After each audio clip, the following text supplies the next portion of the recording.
Northern parts of England, quite a cloudy and damp start to the day, but for the rest of England and Wales, generally a drier and brighter start to the day, albeit some scattered showers across western areas. That area of showery rain across northern parts of England continues to sink its way southwards in towards Monday afternoon, and we'll still see those sleet and snow showers across parts of Scotland into the afternoon as well. But for most of us, it should be turning a little bit drier through the afternoon, with plenty of sunshine and blue skies on offer, and feeling much colder than we've seen recently. Only 10 or 11 degrees in the south and 5 or 6 further north, and with some brisk northerly winds across eastern coast, feeling colder still. A cold start to Tuesday as well, quite a widespread frost across the UK, but turning increasingly cloudy from the west as we see this weather front pushing its way eastwards into the afternoon, likely to turn to sleet and snow over hills in the north. Further wet and windy weather is likely through Wednesday and Thursday, and we'll see those temperatures on the rise too, back to around, if not above average for the time of year. Expect a warm. You could be joining the Great British Giveaway list of winners with your chance to grab a fantastic £50,000 in tax-free cash. We've made loads of winners this year, and you could be our next. Hi, I'm Angela from Wigan, and I won £30,000 with the Great British Giveaway. It happens to people like me.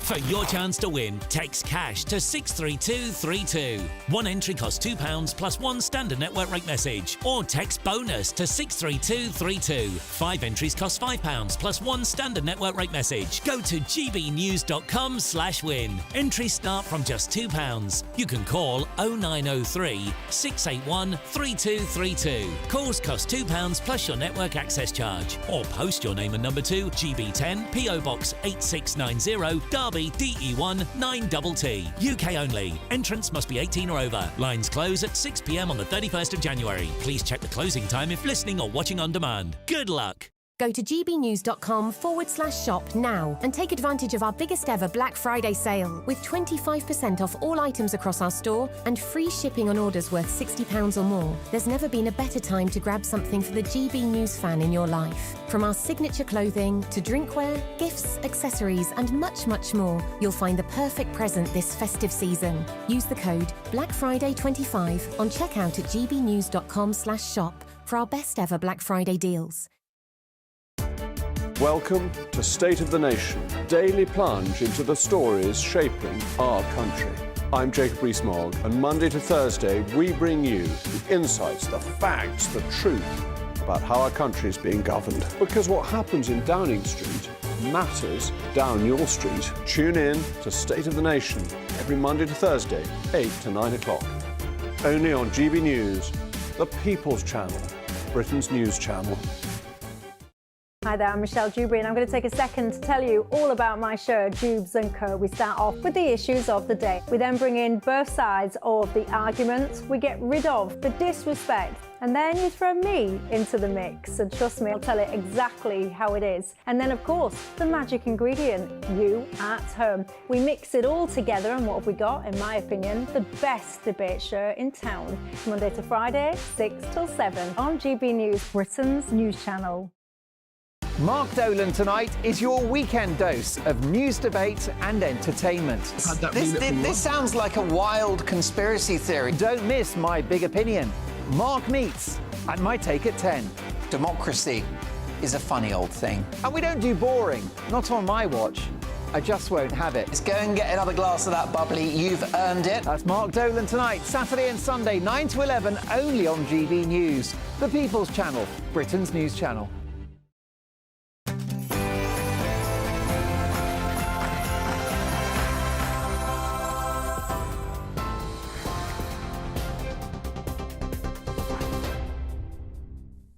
Very good evening to you from the newsroom. We'll head over to Free Speech Nation shortly. First, though, a look at the top stories just after 7 o'clock. Well, more than 20,000 migrants have now crossed the English Channel since Sir Keir Starmer became Prime Minister in July, hitting that milestone in less than 5 months. That is quicker than during Rishi Sunak's time in number 10, where it took 8.5 months to reach the same figure. But the Prime Minister's accused the Conservatives of opening the borders and promised to cut the numbers after record-high asylum costs emerged of £5 billion. It also comes as 50 people have now died attempting that journey this year. It makes 2024 the deadliest year for crossings on record. The assisted dying bill could soon hit a roadblock, with some backers who voted this week already reconsidering their support just days after that historic vote in the Commons. Concerns over palliative care and safeguarding have reignited the debate this week, with MPs set to propose amendments when the bill moves to its committee stage. Well, Pat McFadden from the Labour Party says there's a long road ahead, and the Cabinet Minister spoke to us here on GB News earlier. Parliament's voted on that on Friday. It will go into committee. It will be considered in much more detail now, like every other piece of legislation, and it should be because it's such a serious issue. And the House of Commons will have to vote on it again in a few months' time. So this bill, this big and serious measure, will be properly and fully considered clause by clause now, as it should be. And even though we had the vote on Friday, I still think there's probably a long way to go before this becomes law. Pat McFadden there speaking to us here earlier on GB News. Well, Greg Wallace has denied accusations of misconduct, claiming the allegations are being driven by middle-class women of a certain age, he said. TV presenter Kirsty Allsop is among those accusing Wallace, and she says she was so embarrassed after he allegedly made a comment about his sex life. The claims also include inappropriate jokes and requests for female staff's phone numbers. Well, as complaints from 13 women over 17 years are now under review, Mr Wallace is stepping away from his role on BBC MasterChef. The presenter insists he has nothing to hide, though, after working, he says, with thousands of contestants during his career. A 34-year-old man has been arrested on suspicion of rape at the Groucho Club in Soho in London. The arrest took place on Saturday night at an address in Hertfordshire, according to the Metropolitan Police. At this stage, the force says there is no suggestion that any employees of the club were involved. The Groucho, a private members venue popular with celebrities in the capital, had its licence suspended earlier this week, following a request by the Met Police. The woman who reported the incident is understood to be being supported by specialist officers. 2 teenagers have been charged following a suspected chemical attack at Surbiton Station in southwest London on Friday. The 14 and 16-year-olds, who can't be named for legal reasons, are accused of possessing a corrosive substance in a public place. Officers approached the boys just after 4 o'clock and were exposed to an alkaline substance, with 2 taken to hospital, though they have since been discharged. 7 others, including Metropolitan Police officers, were also checked by paramedics.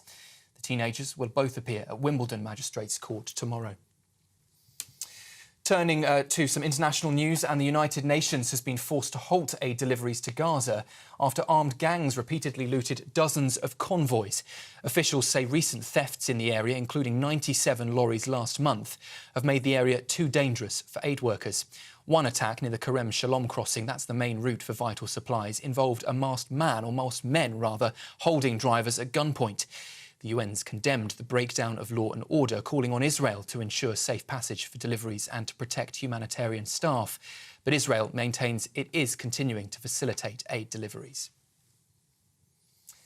Dozens of homes have been evacuated in Wales after a sinkhole up to 60 feet deep appeared at the bottom of a local resident's driveway in Merthyr Tydfil.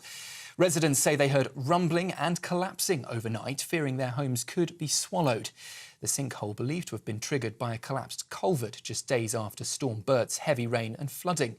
South Wales Police and fire and rescue crews are on site, with authorities warning people to stay away as more rain's threatening to make the situation there worse. And with Christmas fast approaching, could this be the festive hit of the season? Have a listen.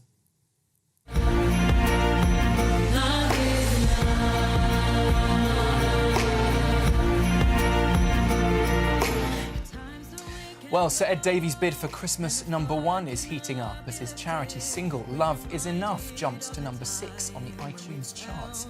The song, recorded with a full orchestra and 20 singers, was inspired by the Lib Dem leader's own experience as a teenage carer. Now, it not only winning hearts, but it's also raising funds for the Carer Trust and Bath Philharmonia. Those are the latest GB News headlines for now. Do go and check out that wonderful single from Sir Ed Davey on iTunes. Now, though, it's over to Free Speech Nation. For the very latest GB News direct to your smartphone, sign up to News Alerts by scanning the QR code or go to gbnews.com/alerts. Free speech in universities descends into chaos again. Labour MPs call for the reintroduction of blasphemy laws, and Nigel Farage calls for stricter abortion laws. This is Free Speech Nation.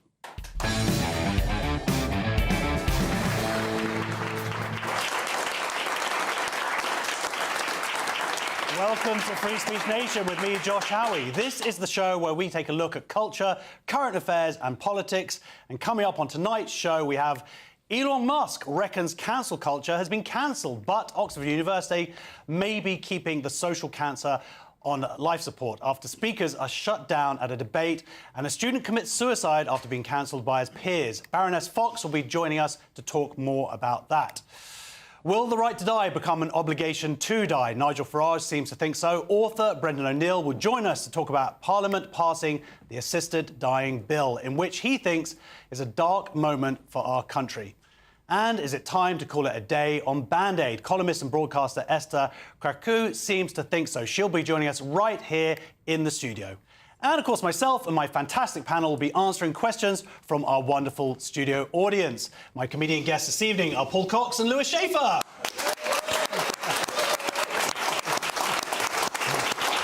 How are you both? Paul, lovely to see you. Looking good? Yeah, thank you very much. You're sitting this side. I am, I know, We're it's changing unusual. it up here. We've got decorations in. My chair is slowly moving as well, and I can't do anything about it. What the viewers at home can't see is I can't actually reach the floor. So I've got to Just got to use the momentum. Well, I'm doing okay, okay. Let's see how it works on my end. Yeah. Lewis! How are you, mate? You all right? I'm all right. My mother used to say to me, she said, your legs are so long they touch the ground. And she was a wonderful woman. OK, let's get some questions from our audience. Our first question is from Jill. Hello, Jill. Hello there. My question is about the British Museum that has been accused of rewriting history in claiming that the Israelites occupied Palestine in the first millennium BC, despite large amounts of archaeological evidence to the contrary. What's the panel's view on this? Yeah, this is crazy. The British Museum has been accused of rewriting history as it claims Israelites occupied most of Palestine from the beginning of the first millennium before, you know, Jesus. A British Museum spokesman said the panel states that by the beginning of the first millennium BC, the Israelites occupied most of Palestine except for the southern coastal strip. Geographically, the sentence refers to the establishment of expansion of the kingdoms of Israel and Judah in this period. So, anybody who knows their history knows that the place Palestine or whatever didn't come into existence till a couple of hundred years later. This is when the Romans kicked all the Jews out of the land. So it's totally ahistorical. And Paul, this is the British Museum. This is where we go to learn our history, right? Yeah, there are a number of facts in there that just aren't facts, indeed. You know, they didn't call it Palestine at the time. This sign seems to openly assert the narrative that Israel are occupiers and have been occupiers since time begun, which is not true. History is normally written by the victors, but what we're finding out here is that media in particular, left-leaning mainstream media, seem to be hell-bent on rewriting history as it happens, so that then they can use that as fact and perpetuate the news, which is a huge worry, because if you're at home and you're thinking about it, well, it's not that big a deal. It is a huge deal, and you're absolutely wrong. However, if they do this on this, they will do it on absolutely everything. It's only a matter of time before the thing you believe in is also challenged, lies are told about it, and you find yourself on the wrong side of it. Of course, I mean, exactly. We've seen this on various different things. The definition of what a woman is. You know, this is what these people do. They go into these institutions, beloved institutions that you should be able to trust, Lewis. I know you don't trust anything, but this is wrong, right? They're doing the opposite of their job. I mean, I haven't read the entire thing. There might be some truth in it. I mean, Jews are occupiers, but we're also owner-occupiers, and we're owners. And the whole first of all, you can't fight this, Josh, and you shouldn't take an opinion on it being a man in the middle of the whole thing. You can't fight it. This whole show is to fight it. This whole channel is about fighting it. It's all in your mind, and no one gives a damn about it, really. We got our own problems. Does anyone here give a damn about it? Yeah. All right, exactly. So let them go out and fight. I don't see them flying to Israel and fight. They're not. Look at these people. They're dead. They're the guys, but the women beautiful. They're dead. This is what you always do, Josh. You said something. I don't remember exactly what you said. It is you. You said, as everybody knows, that Jews have always been there. Well, a lot of people don't know that. Okay, well, now people do know. No, they and if they go to the British Museum, they're not going to know that. And that's the point. No, they definitely won't know it if you say, as everybody knows. There's something about that saying when somebody says to Lewis, as everybody knows. You go, as everybody knows. Everybody knows Lewis likes to waffle. Yeah. So, moving on to the next one. Thank you for Lewis. We're going to move to John. Good evening. Good evening. I've got a very different question, which goes to the core of human behaviour. Yeah. Should gender-neutral loos at the workplace be banned? OK, so this is a woman says she was hounded out of her job after raising concerns with HR and management about the removal of single-sex facilities. She revealed she previously experienced a sexual assault in the toilet, which affected her mental health, but she was particularly outraged when the council suggested gender-neutral toilets pose no risk, comparing them to lifts and meeting rooms. Now, what do you think about this? Do you mind going to the toilet next to your wife in public? Or? I think it's an important issue, and I think if people have particular preferences, they should be respected. And I notice you have a gender-neutral loos here. We're changing it. We're changing it. We got so sick of everybody raising that point on this channel for the last 3 years that the actual higher-ups put their hands in their pocket and said, we're getting rid of those toilets. But the obvious solution is to have 3 loos, male loos, female loos, and gender-neutral loos. And I think people would like that solution universally. Yeah, no, I agree with you. I mean, Lewis, you don't use toilets, as people know. Well, do you know something? You don't need to use it depending on the food that you're eating. If you eat a lot of the plant-based I rest my case, ladies and gentlemen. I mean, you say this thing as if it's not true. It happens to be true. Is that no? First of all, Lewis does not have a bum hole. What do you do? People don't know. Not as much as it used to be. I mean, it's much. It's where you go to my website and you can see pictures. Is that first of all, this gender thing is completely imaginary. It shouldn't be gender-based things. I don't care what somebody thinks when they go into the bathroom. If they're a dude and they think they're a woman, they should use the dude's room. It should be based on sex, their sexual characteristics. Yes. Let people think whatever they want to think. I got a round of applause. I know, it's fantastic. You're done for the night. Paul, what do you think about this? Because the thing is, people say, oh, it doesn't really matter. And also this terrible analogy people bring up online. They go, oh, well, my toilet in my home is gender neutral, so who cares about it? Of course, the thing is, the home toilet is not open to strangers. Yeah, look, first of all, can we just address something? Lewis just got an opinion clapped that he would have formed 30 seconds before he said it. He has never had that thought in his life before. No. And you just made this like question time. Yeah, but even a stock clock. I think it was a very good point. They should be sex-based, simple, and whatever gender. Any gender can use this, but if you're a female gender, no. Yeah, tune in next week when he says the total opposite. Yeah, or later on today. Times will have changed by next week. Yeah, we'll see. But I mean, I don't say this very often, but Lewis is, of course, right. And we find ourselves in a situation now where this is not going to change unless a number of things happen. I.e., people like us in here that are like-minded stand up and say, we're just not going to accept it anymore. Or we have a government with the kahunas to essentially eradicate this nonsense by just saying, look, because this is happening in the civil service, OK? And this is where it's penetrating, wrong use of the word. This is where it's infiltrating the rest of society. It starts with government, it starts with the civil service, and then all of a sudden everyone thinks it's OK. And there will be, let's not forget, there will be people out there that just want to go to the loo, trans people who just want to be anonymous and want to go to the loo and want to feel comfortable too. OK, but at the end of the day, there are only two sexes, and women in particular should have safe spaces, and the toilets have to be. And I totally agree with you. And the thing is, whilst there are, of course, trans women who just want to go to the toilet, safety and peace as well, there are also males who either think that they're a female or not, and some of them will, in bad faith, go into female toilets to attack women. Women, of course, deserve to have their own spaces. Or they can wait till they get home. like what people used to do before there were so many public toilets. There were never any public toilets when I was growing up in New York. Where did you grow up? In New York. 1712. There weren't like public toilets all over. Moving on now. Bracknell Forest Council's Chief Executive Susan Hallowell said we are unable to comment on individual cases. However, However, the council's committed to creating a safe, inclusive and supportive work environment for all our staff, except women. I added the bit at the end. Right. Our next question is from Ant. Okay. Good evening, panel. So we've recently heard from a BBC whistleblower. So my question is, do the panel now feel there is sufficient evidence that we can declare the Biased Broadcasting Corporation as institutionally racist? So, a BBC whistleblower reveals anti-Semitism at the broadcaster is now normalised since the October 7th attacks, as anti-Semitic behaviour by colleagues has been dismissed by managers. I don't think this is a new thing. To be honest, I think that it's been there for, if not decades now. There was a report that came out a long time ago that the BBC suppressed. What do you think about this? I mean, you called them the BBC, the Biased Corporation. I sense you're not impartial. I used to be such a BBC fan. I now loathe them. It's a national disgrace. Yeah. I think they are, from the top, well, very much at the top down, institutionally racist.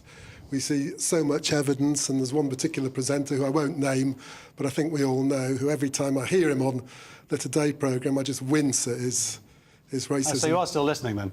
Why are you not listening to GBNews? I'm 95% GBNews, 5% BBC, just to check they haven't changed, and they haven't. No, fair enough. Look, I used to work for the BBC. I'm very grateful for the opportunities that they gave me. But when it comes to BBC News, I think it's been a disgrace. Certainly what's happened over the last year. Paul, I'm sure... I don't know if you can know what it's like. Obviously, I'm Jewish, and to see actual lies that they put out and to know their impact that they go out into the world, what does it seem like from outside? Yeah, I mean, I'm a straight white male, so there's plenty of hate around for me.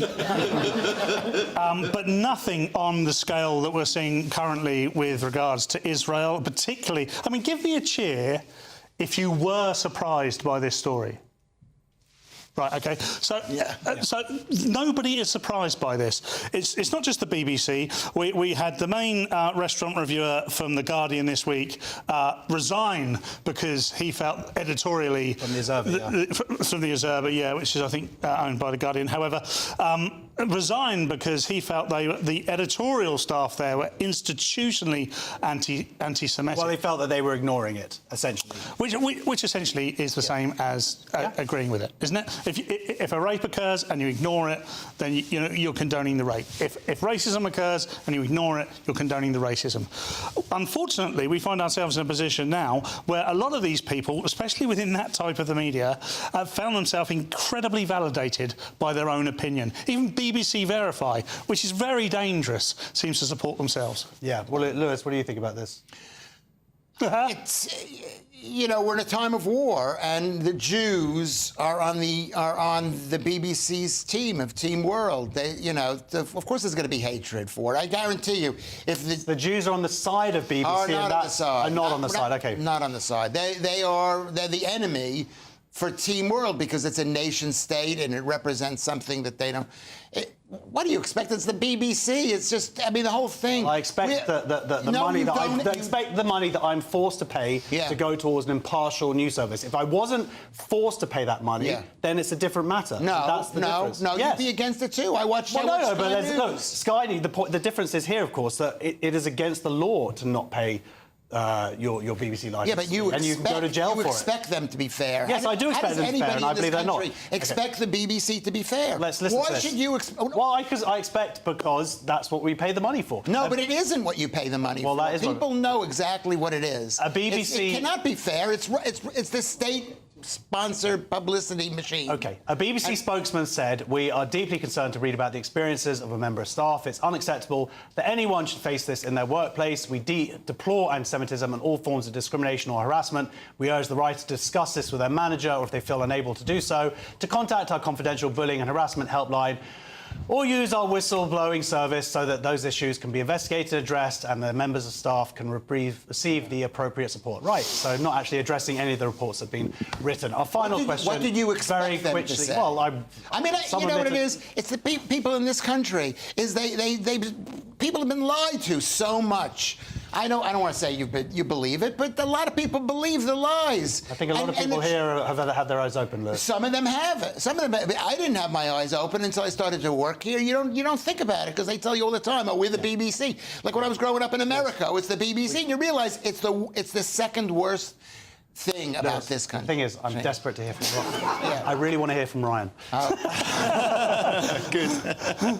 But Ryan's my... Evening all, and Lewis, of course. My question is, has cancel culture gone too far? Yes, so after one of the judges, Craig Revel Horwood, gave a rare score of 10 last night, he admitted that he had to reel in his catty comments towards celebrity dancers over fears he'll be cancelled. What do you think? Yeah, absolutely. It's now just used as a silencer for free speech. Any opinion that, you know, it goes against the mainstream is just cancelled now. It's awful. Yeah, Paul, do you agree with this very quickly before we... Yeah, I think it's tentatively linked to the case that happened just a few months ago as well with the dancer Giovanni, is it? I don't watch the programme, and there was an actress who made some complaints against him. Basically, it was a 0-0 draw, the outcome. But as a result, and we're seeing this throughout society, it takes one complaint and we just seem to change absolutely everything. It's all of a sudden the pantomime dame, the baddie, which is Craig Revel Horwood, is no longer allowed to be the baddie, and we just get this bland output. What do you think, Lewis? Do you think that we all have to be nice to each other now?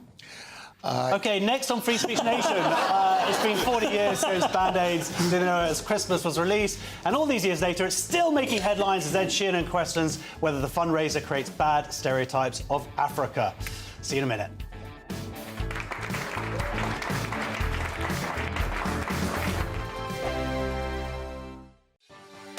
Martin Daubney, weekdays from 3 p.m. Locals in Abingdon in Oxfordshire have signed a petition to keep the name of their local pub, and it's called The Midget. Now, this comes after a university lecturer led an 11-month campaign to change the name of the pub, and the owners, Green King, have caved in. But locals are fighting back, and GB News spoke to one resident, Leanne Thompson, for her thoughts earlier today.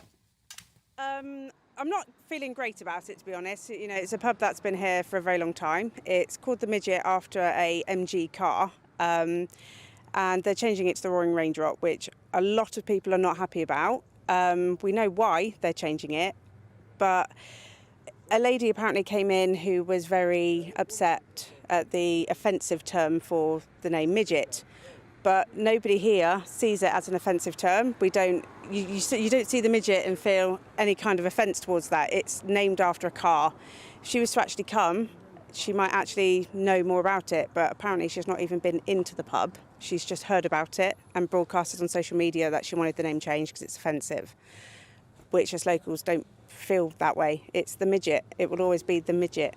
And if you look, it's even still on Midget Close. So I don't know if they're going to change it to the Roaring Range Rock Close. Do you know, you should walk into the Midget now and go, do you serve shorts?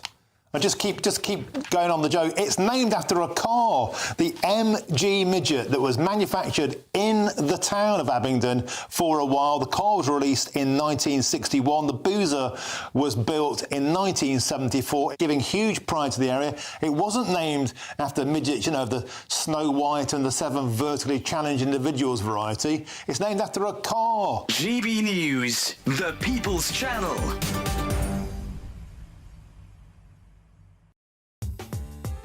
I'm Christopher Hope. From pop stars to politicians, I'll interview anybody in a pub who's got a political opinion. Join me every Friday on Spotify, Apple Podcasts, YouTube or gbnews.com, or wherever you get your podcasts. This is GB News, the People's Channel. In the GB Newsroom, we bring you the news as it happens. With our team of dedicated journalists across the UK, we're ready to keep you up to date with what's happening every half an hour, every single day. Bulletins here on GB News, the People's Channel, Britain's news channel. Nightmare commute? Kick it up a gear with GB News Radio. You can listen online and on DAB+ and on the GB News app. We're also on TuneIn and the Radio Player app. From the school run to rush hour, get revved up with GB News Radio. We are the People's Channel, Britain's news channel.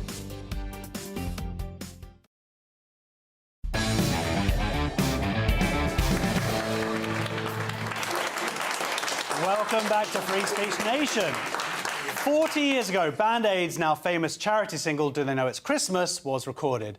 As we all know, it inspired Live Aid and helped raise over £100 million for famine victims in Ethiopia and other African countries. Here's a reminder of that star-studded song, because you've obviously never seen it before.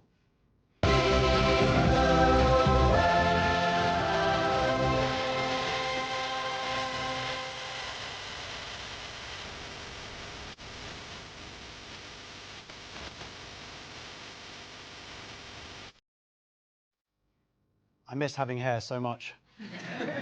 All these years later, the campaign is getting some backlash. Why? Well, Ed Sheeran has come out and said he doesn't want his vocals included in the 40th anniversary special, implying it creates racist stereotypes about Africa. I'm joined now by journalist Esther Kraku. Hello, thank you.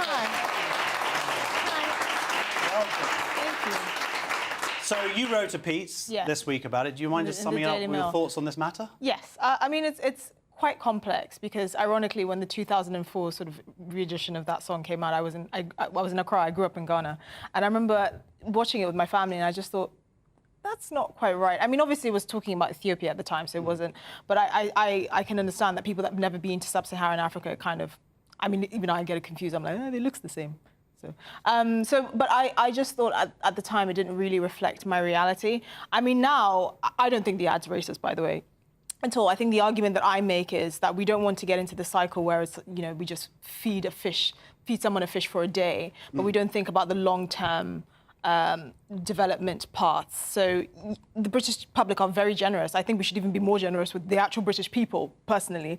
But, you know, there's no lack of generosity with the British people, but I think the idea that giving £2 a month to some child in Africa is going to be a good long-term solution. I just don't think that's the case. It hasn't been the case, and I think we need to try and move on and try and encourage more productive forms of giving or charity, like tourism, where, you know, people can explore different parts of the world, different parts of Africa, which are great tourist destinations, and then you actually end up helping private enterprise and private businesses. Because another downside of big organizations, charity organizations like Band-Aid, is that a lot of money just gets swallowed up in admin costs.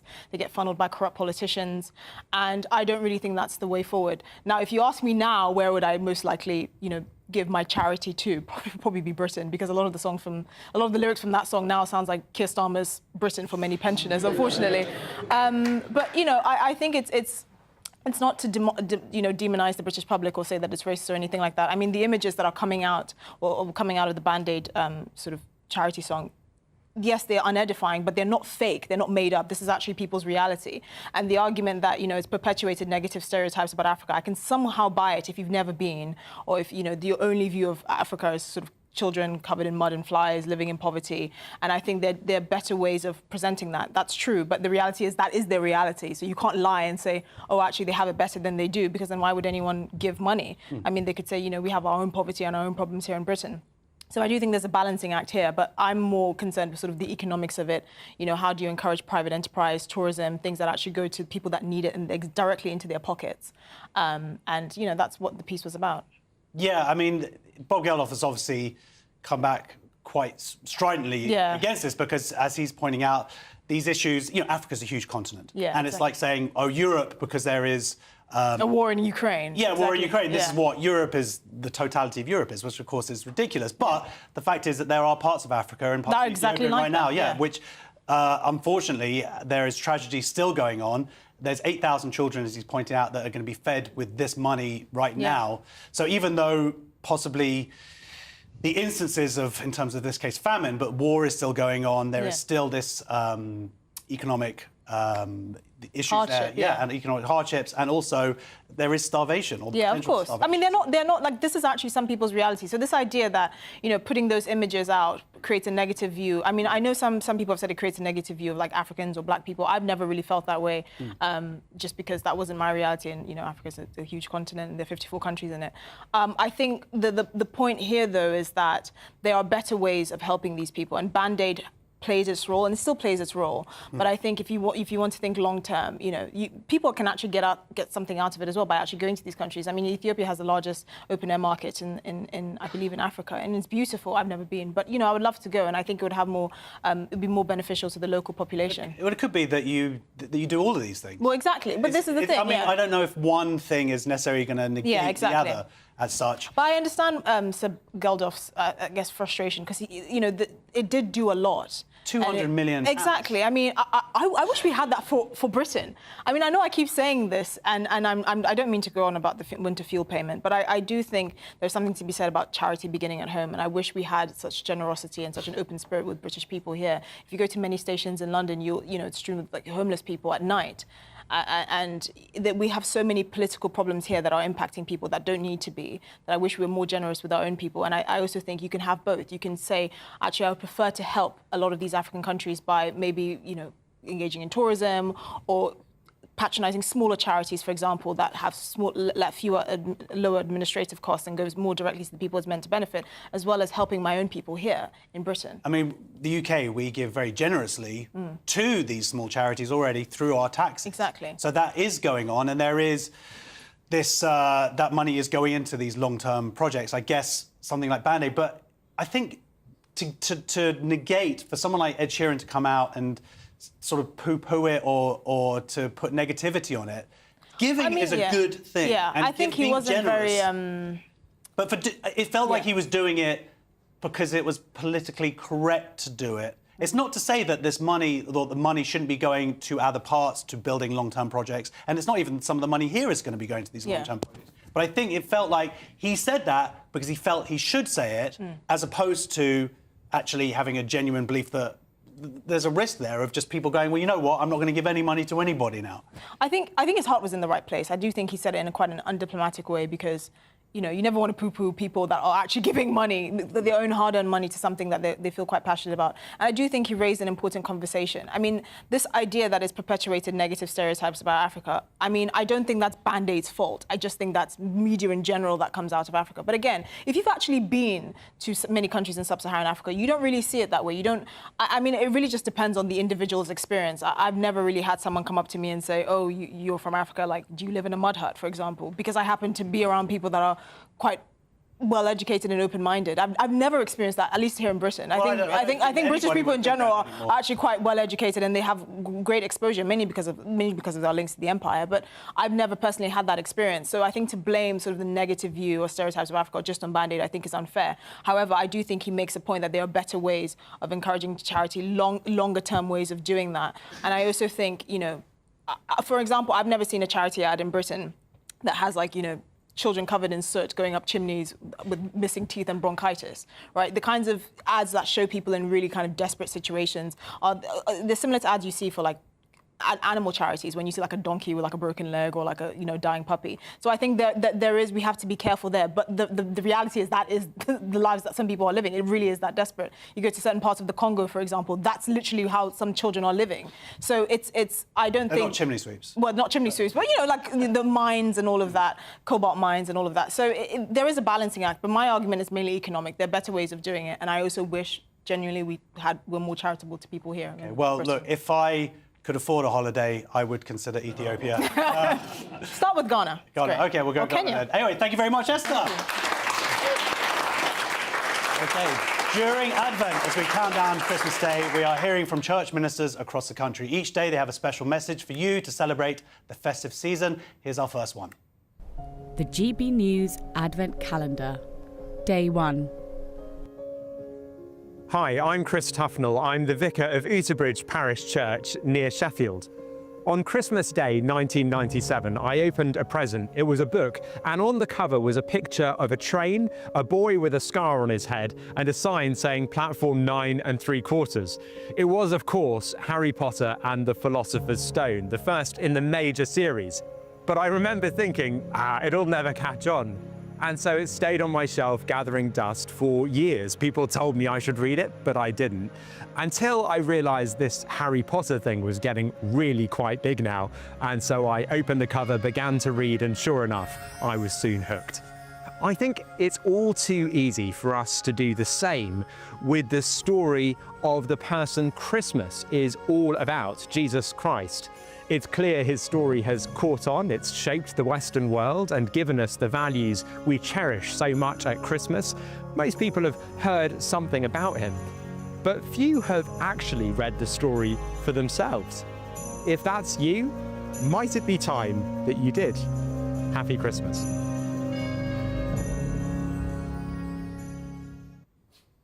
We spent a huge amount of money importing that snow.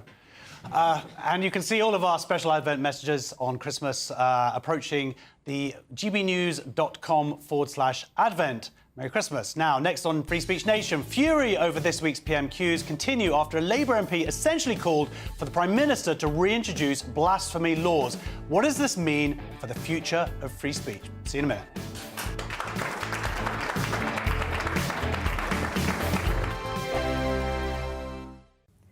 Good evening. Welcome to your latest GB News weather from the Met Office. There's been plenty of showers around for many of us this weekend, but it will be turning colder as we head into the start of the new working week. That's all thanks to this area of low pressure moving away towards Scandinavia, leaving northerly winds across the UK as we head into the start of Monday and Tuesday. Back to the rest of Sunday though, plenty of showers around, these clearing their way eastwards as we head through the evening and turning increasingly to sleet and snow across northern parts of Scotland, particularly over any high ground. Further south and further east, we will see some clearer spells developing during the early hours, and for most of us, it'll be a much colder night than we've seen recently. Only 3 or 4 degrees across parts of Scotland and only around 6 or 7 degrees across much of England and Wales. So quite a chilly start across parts of Scotland during Monday morning, perhaps some ice around in places, so do take care during Monday morning's rush hour. But we'll see those sleet and snow showers continuing across the far north as we go through Monday daytime. Across Northern Ireland, there will still be some showers around, these likely falling as rain for most places. And across northern parts of England, quite a cloudy and damp start to the day. But for the rest of England and Wales, generally a drier and brighter start to the day, albeit some scattered showers across western areas. That area of showery rain across northern parts of England continues to sink its way southwards in towards Monday afternoon, and we'll still see those sleet and snow showers across parts of Scotland into the afternoon as well. But for most of us, it should be turning a little bit drier through the afternoon, with plenty of sunshine and blue skies on offer and feeling much colder than we've seen recently. Only 10 or 11 degrees in the south and 5 or 6 further north, and with some brisk northerly winds across eastern coast, feeling colder still. A cold start to Tuesday as well, quite a widespread frost across the UK, but turning increasingly cloudy from the west as we see this weather front pushing its way eastwards into the afternoon, likely to turn to sleet and snow over hills in the north. Further wet and windy weather is likely through Wednesday and Thursday, and we'll see those temperatures on the rise too, back to around, if not above average for the time of year. Go to gbnews.com/shop now and take advantage of our biggest ever Black Friday sale with 25% off all items across our store and free shipping on orders worth £60 or more. There's never been a better time to grab something for the GB News fan in your life. From our signature clothing to drinkware, gifts, accessories and much, much more, you'll find the perfect present this festive season. Use the code BLACKFRIDAY25 on checkout at gbnews.com/shop for our best ever Black Friday deals. Good Afternoon Britain isn't just about us. The wonderful thing about this programme is it's about everyone watching. It's an interactive programme. Well, there absolutely is something to see here, and we're going to be talking about it more. Whether it's breaking royal news, Will, please bring us up to date, or indeed a particularly punchy speech in the House of Commons. Very, very curious. We bring it to you live, and then we bring you live reaction as well. That's Good Afternoon Britain, weekdays from midday. Only on GB News, the People's Channel, Britain's news channel.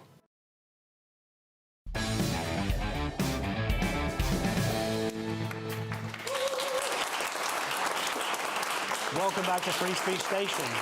During this week's PMQs, Sir Keir Starmer was urged to crack down on Islamophobia by Labour MP Tahir Ali, prompting fears that blasphemy laws could be reintroduced. Let's take a listen. Last year, the United Nations Human Rights Council adopted a resolution condemning the desecration of religious texts, including the Quran. Will the Prime Minister commit to introducing measures to prohibit the desecration of all religious texts and the prophets of the Abrahamic religions? We are, as I said before, Mr. Speaker, committed to tackling all forms of hatred and division, including, of course, Islamophobia in all of its forms. Downing Street sources have since told GB News that the government is not considering a blasphemy law, but the Prime Minister's response to the question has provoked a row over the government's commitment to freedom of speech. I'm joined now by podcaster and commentator Kajja Khan. Welcome.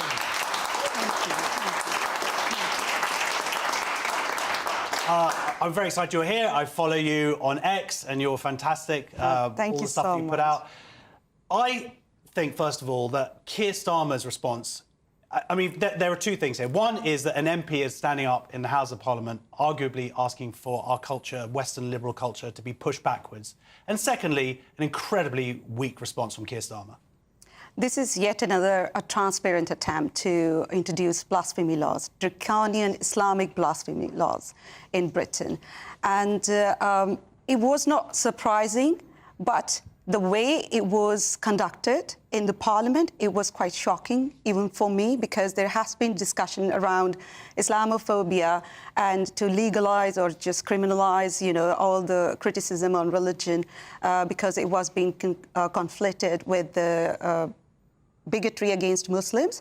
So there has been such discussion, but this time this was a blatant, I would say, attack on free speech, because they have made it very much clear that under the guise of legalizing this one term, Islamophobia, they are trying to ring-fence an ideology, a set of beliefs.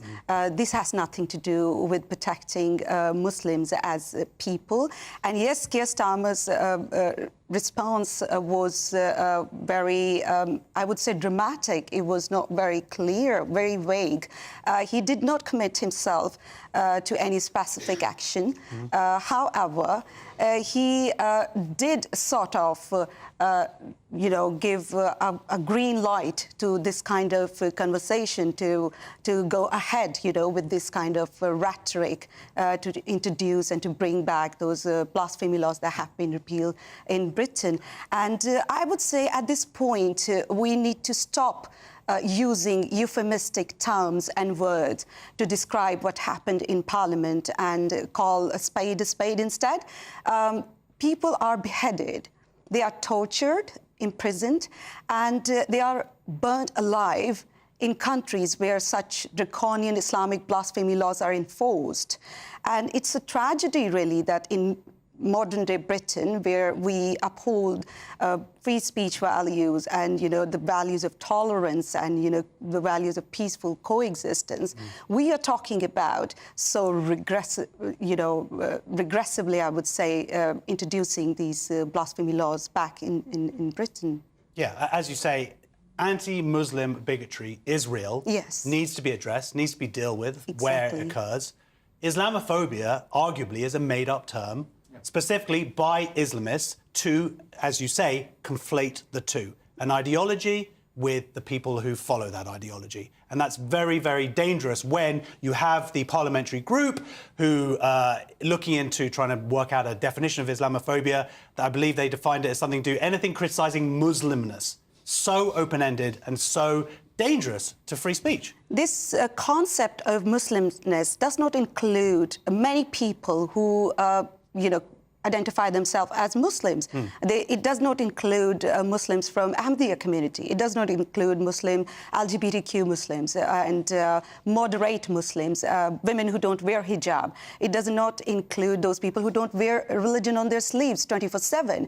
So it's a very contentious, I would say, a term that has been pushed forward into political and social discourse. And as you said that, and I firmly believe that anti-Muslim bigotry is real, that needs to be addressed wherever it rears its ugly head, like any other form of racism or bigotry. However, when we talk about Islamophobia, in this incident, this has been made clear what they mean by Islamophobia. They want to introduce laws. In fact, they aim to enforce those laws in this society, in a free democratic British society, that prohibit desecration of all religious texts, and they literally aim to protect one particular religion. And saying this, Ibrahim, I don't see any Christian or any Jewish person, pushing any sort of, laws or proposal to ring-fence their religion. It's this one term that has been pushed into political and social discourse just to protect Islam from criticism. And there are people who always say that let's make a distinction between Islam and Islamism. I would say that we need to make a distinction between Islam as a set of ideas and Muslims as people, because ideas, they don't have right, and Muslims as people, they do have right. And when we talk about Islam, yes, Islamism is a political ideology, a vile political ideology that seeks to subjugate people through intimidation and fear and violence. However, Islam as a religion, there are certain aspects of Islam which are very much discriminatory, misogynistic, and we need to discuss those because those aspects of this religion, they impact vulnerable lives. And people suffer. So we need to be able to talk about these aspects and to scrutinize these things because we live in a society where people enjoy religious freedom. And freedom of belief is one thing, but freedom to manifest one's religious belief is another. In Article 9, Paragraph 2 of European Convention on Human Rights, it explicitly states that the freedom to manifest one's religious belief shall be subject to prescribed laws in a democratic society for various reasons, including to protect public safety and to protect other people's rights and freedom. So we need to understand this thing that people, they do enjoy religious freedom here in British society. And as far as the scrutiny of a religious belief is concerned, I think no religion should be placed above scrutiny.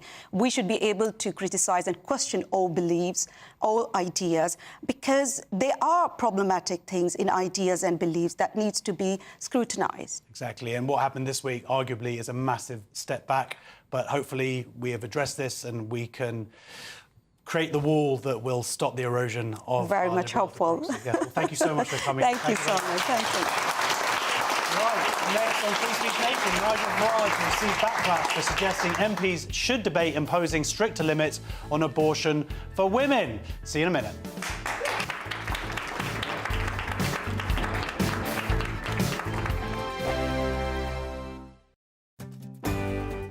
I'm Patrick Christie's. This is GB News, the People's Channel. Britain's news channel.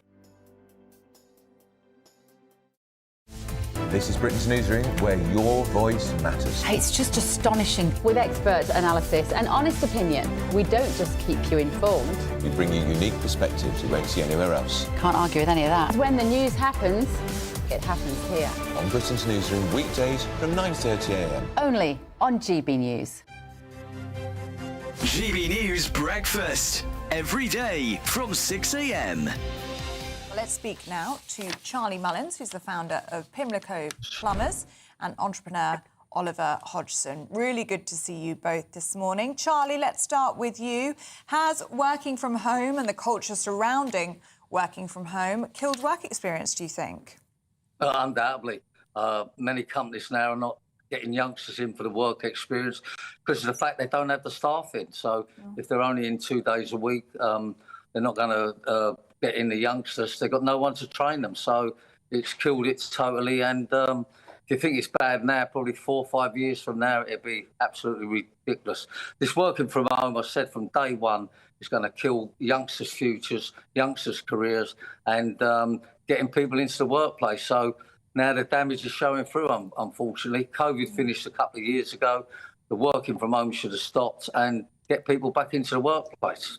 I mean, Oliver, you have to say it's difficult to see how people in a work-from-home environment can do any sort of on-the-job training at all. It's really interesting, the work experience piece, actually, because we run an internship program in the summer here. We had 5 people in the office in person and they really thrived. But we did have a couple of people who joined remotely because of their own reasons, right, and where they were. I think it's a bit more nuanced than that as well, because I've got clients who have completely remote teams. Now, I don't. I have an office and our team are based in here. But our clients who do, they're able to offer work experience opportunities digitally with fantastic technology to people across the world, right? So they have people in their team who are working from all sorts of different continents, which is obviously fantastic. But I agree with Charlie, right? You cannot knock in-person engagement. You cannot knock being in the office. GB News, the People's Channel. I'm Christopher Hope. From pop star to politicians, I'll interview anybody in a pub who's got a political opinion. Join me every Friday on Spotify, Apple Podcasts, YouTube or gbnews.com, or wherever you get your podcasts. This is GB News, the People's Channel. I'm Martin Daubney. This is GB News, Britain's news channel.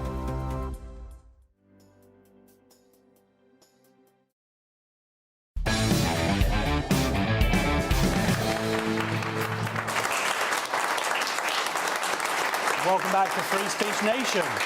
Reform leader Nigel Farage has come under fire this week for suggesting that MPs should debate imposing stricter limits on abortion for women, arguing that the 24-hour week limit is set far too late. I'm joined now by the communications officer at the Alliance for Defending Freedom, Louise McClatchy-Miller.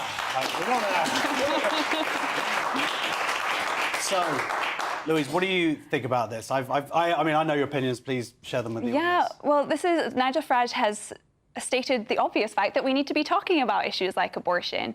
Our abortion limit is 24 weeks in the United Kingdom. That's about double the normal in Europe. Most of the EU countries are between 12 and 15 weeks for their abortion limit. We're already in a kind of extreme example. And so I think it's very natural that our country wants to have conversations, ongoing conversations about what's right, what's the best thing to do as medical care advances for babies in the womb, as we figure out better solutions for women who face crisis pregnancy. So I think good on Nigel Farage for bringing up this important topic. So 90% of terminations, I believe, occur before the 10 weeks.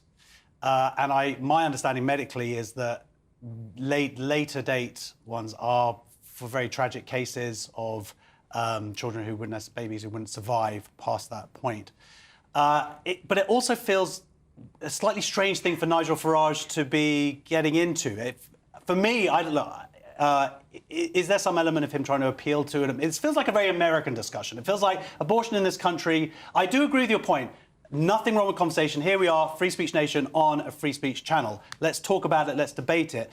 But it does feel like abortion in the UK is one of those things that has been somewhat resolved. But you don't think that's the case? Well, it's very strange that people try to shut down this conversation in the UK because 250,000 abortions occur in England and Wales every year. 250,000. 1 in 3 women will have an abortion in their lifetime. This isn't a conversation that's been shut away. This is something that affects women's lives every single day. So why shouldn't we discuss it in Britain for British women? And in fact, if you look at the polling data, 70% of women in this country do think that 24 weeks is too high and would like to see it lowered somewhere. Now, we may have disagreements and conversations about lowered to where, whether that's 0 or 6 or 15 or 12 weeks or whereabouts on that is. But if 24 weeks is too high for most people, considering that babies can now survive outside the womb with medical help from 21 weeks in a day, that's 3 weeks before. How many of those women asked actually know the medical reasons why it might be at 24 weeks? Like, the more you educate yourself on a matter, it might be that their opinions change and they go, well, for those cases, that makes sense. Well, that's in the law right now. We can have abortion in the UK up to birth on 3 grounds. If it's going to threaten the life or health of the mother, or if it's going to cause her a physical injury, or if the baby has a disability. Now, I think everybody agrees that if we want to save the most number of lives in a pregnancy, so if we save 2, that's great. If we can only, in those tragic, rare circumstances, that we can only save 1 life, then of course those difficult decisions have to be made. But the majority of abortions don't occur for those very tragic and rare circumstances. The majority occur just with women under pressure from socio or economic issues. And I think that women deserve much better than abortion. No little girl grows up wanting to have an abortion. We can find better solutions than just sending someone to an abortion clinic. Well, we'll see. I think a lot of women would very much, and men would disagree with you, but we're having the conversation, and that's what this channel is for. Thank you very much, Lewis. So that is the end of the first hour of Free Speech Nation, but don't go away because there's a lot more to come between 9 o'clock. As Karen John Carter already been cancelled, we'll see you in a second. Thank you very much.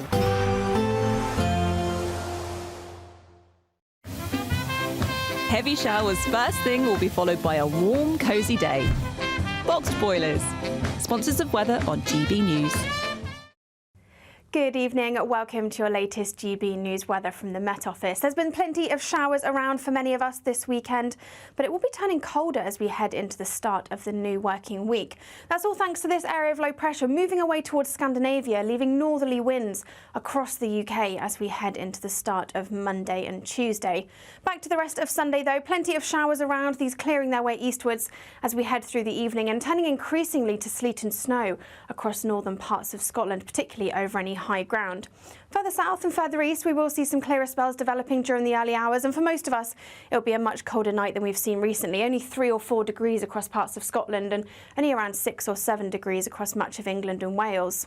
So quite a chilly start across parts of Scotland during Monday morning, perhaps some ice around in places, so do take care during Monday morning's rush hour. But we'll see those sleet and snow showers continuing across the far north as we go through Monday daytime. Across Northern Ireland, there will still be some showers around, these likely falling as rain for most places. And across northern parts of England, quite a cloudy and damp start to the day. But for the rest of England and Wales, generally a drier and brighter start to the day, albeit some scattered showers across western areas. That area of showery rain across northern parts of England continues to sink its way southwards in towards Monday afternoon, and we'll still see those sleet and snow showers across parts of Scotland into the afternoon as well. But for most of us, it should be turning a little bit drier through the afternoon, with plenty of sunshine and blue skies on offer, and feeling much colder than we've seen recently. Only 10 or 11 degrees in the south and 5 or 6 further north, and with some brisk northerly winds across eastern coast, feeling colder still. A cold start to Tuesday as well, quite a widespread frost across the UK, but turning increasingly cloudy from the west as we see this weather front pushing its way eastwards into the afternoon, likely to turn to sleet and snow over hills in the north. Further wet and windy weather is likely through Wednesday and Thursday, and we'll see those temperatures on the rise too, back to around, if not above average for the time of year. Expect a warm front, moving from the kitchen right through to the rest of the house. Boxed Boilers, sponsors of weather on GB News.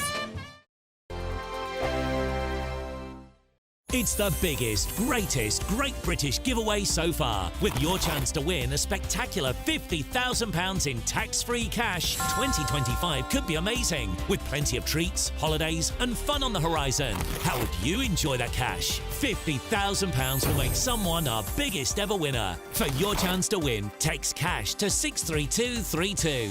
One entry costs £2 plus one standard network rate message, or text bonus to 63232. 5 entries cost £5 plus one standard network rate message. Go to gbnews.com/win. Entries start from just £2. You can call 0903 681 3232. Calls cost £2 plus your network access charge. Or post your name and number to GB10 PO Box 8690 Derby DE1 9TT.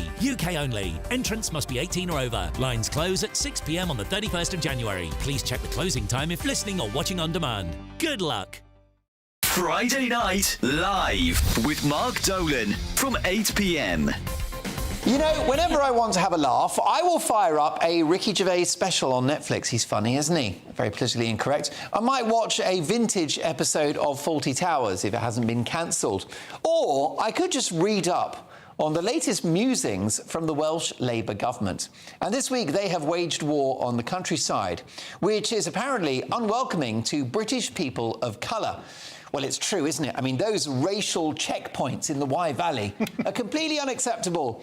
And the snowy bits of Mount Snowdon scream white privilege. Can you believe this story? It's proof, if you needed it, that Welsh Labour are barking mad and talking a load of shih tzu. I think what's so interesting about this, I mean, this is an absurd question. This is ridiculous. Obviously, dogs and the countryside are not inherently racist. I think this entire connection between what is effective cultural Marxism, in addition to what is effective socialism, that is at the heart of Welsh Labour and many other hard left groups in the United Kingdom. I got to do a correction Go because on. it's not Welsh Labour. It was one little thinky-tanky that did some research. I know it was taxpayer funded, but it was just a suggestion. Welsh Labour have not gone, yes, that's a good idea. This research, which I wholly agree is quite absurd, was done by interviewing the 4% ethnic minorities of Wales, and they came out with the fact that they don't feel welcome in green spaces because there are so many dogs, and that's how this was born. I mean, I don't know whether that It's makes ridiculous. it make any more sense. And the fact that taxpayers are footing the bill for research like this is the real scandal. We had this earlier conversation about the National Health Service, where all of our money is going and being wasted, and it is also being wasted on absolute nonsense like this. GB News, the People's Chat.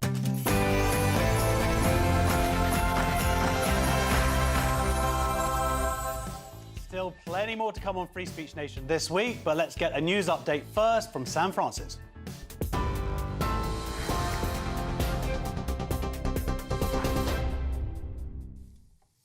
Very good evening to you. The top stories just after 8 o'clock. Well, more than 20,000 migrants have arrived in the UK after crossing the English Channel since Sir Keir Starmer became Prime Minister in July. In the early hours of this morning, it's understood 2 more small boats were picked up in the Channel, carrying around 100 migrants on board. These were the first crossings since the 16th of November. Until then, 19,988 crossings had been recorded since Labour won the election. The total now, though, for this year, not including last night, is 33,562, according to official figures from the Home Office. The assisted dying bill could soon hit a roadblock, with some backers who voted for it this week already reconsidering their support. Concerns over palliative care and safeguarding have reignited the debate, with MPs set to propose amendments when the bill moves to its committee stage. Well, the Conservatives' Victoria Adkins, who voted in favour of that bill this week, says it's important to keep the conversation going. We saw across the House, from both those who voted aye, but also those who voted no, there was, for example, a real wish to see conversations about palliative care and the quality of palliative care continue. I think we also saw many heartbreaking examples. And there'll be, viewers at home that have been personally affected by this, where they just want to see whether the law can get into a better place than it is at the moment. Greg Wallace has denied accusations of misconduct, claiming the allegations are being driven by middle-class women of a certain age, he said.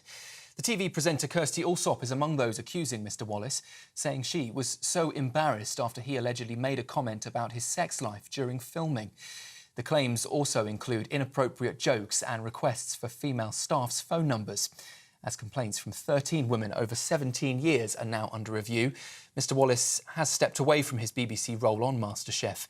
The presenter, though, insists he has nothing to hide after working with thousands of contestants on the programme.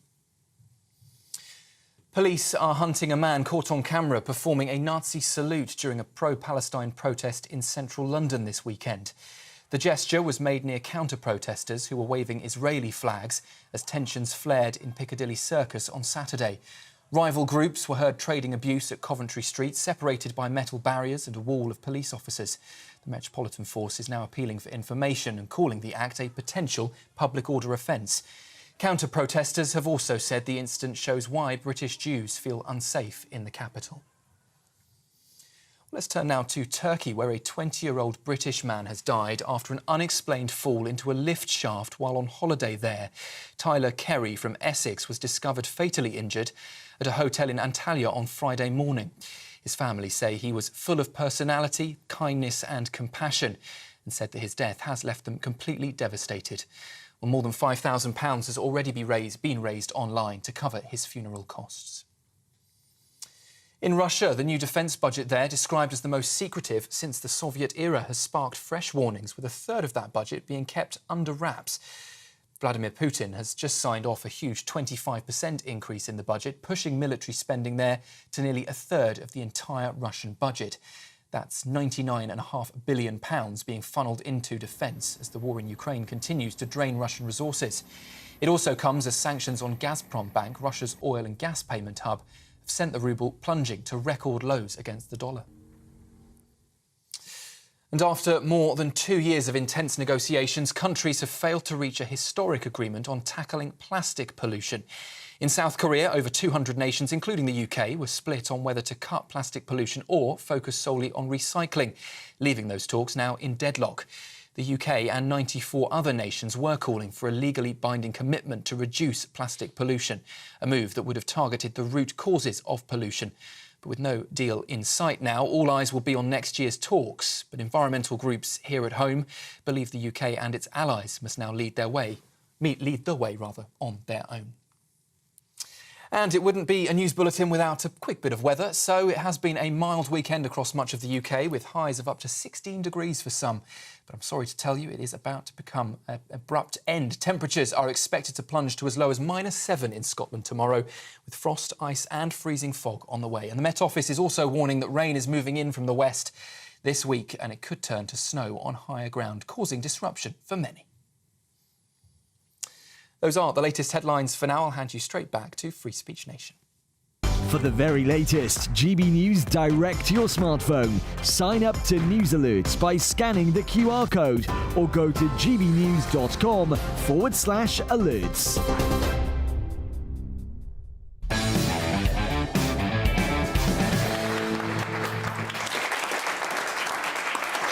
Welcome back to Free Speech Nation with me, Greg Wallace. So, let's get some more questions from the audience. Our first question is from Jill.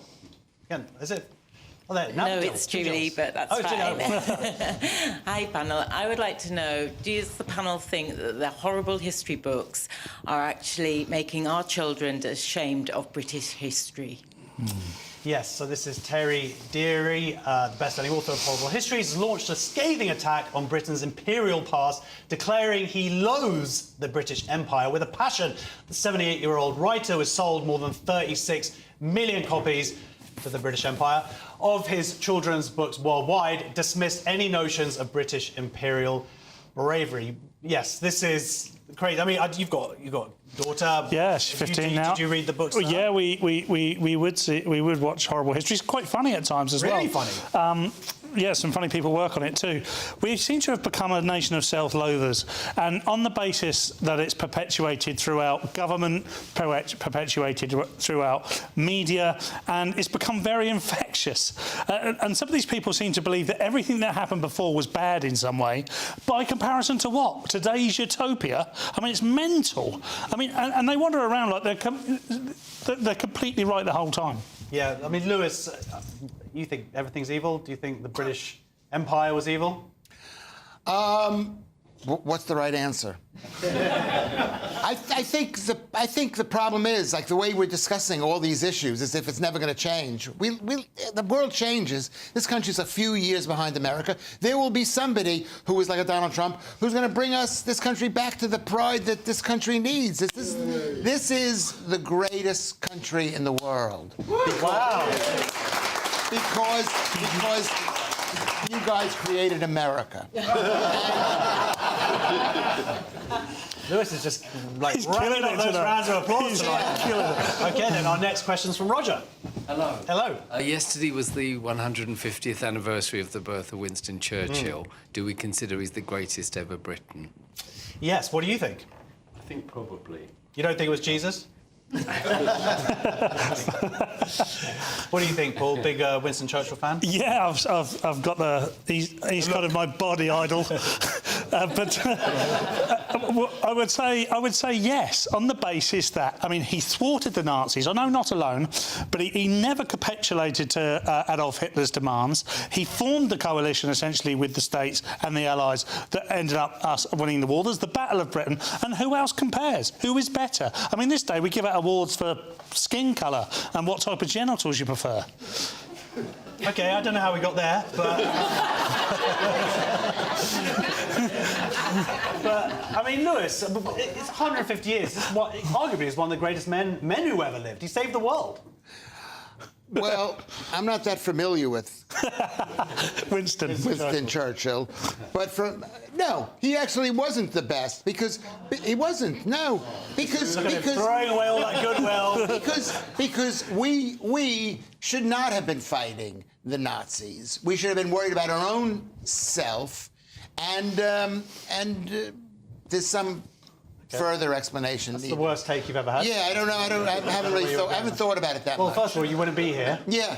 I could have been here. The Germans could have played themselves out. Is basically by us beating the Nazis, we supported the United Nations, the World Economic Forum, the World Health Organization, total globalism. These are things that all came afterwards. If we hadn't had that, you would have the Third Reich still here. Yeah. No Jews, no other ethnicities.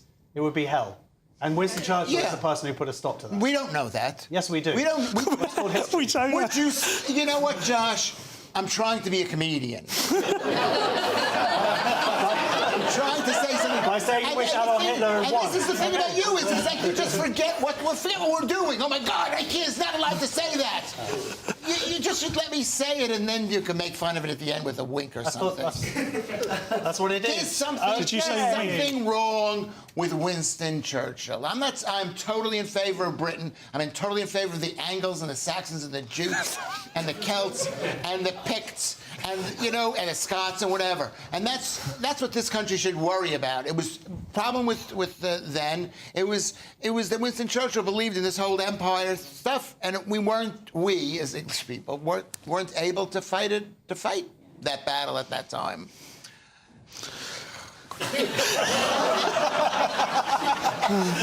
OK, next question is from Kay. Kay, please don't talk about Winston Churchill. I promise I won't. Good evening, panel. So a man won £2 compensation from Mars recently for finding a smooth-covered chocolate bar. Yeah. Do you think £2 was enough compensation? What do you think? I probably just would have ate it and not even queried it, Exactly. to be fair. Yeah, I know. I wouldn't have actually seen it the outside. I just would have gone straight in, and I would have made. Yeah, he should be congratulated for noticing.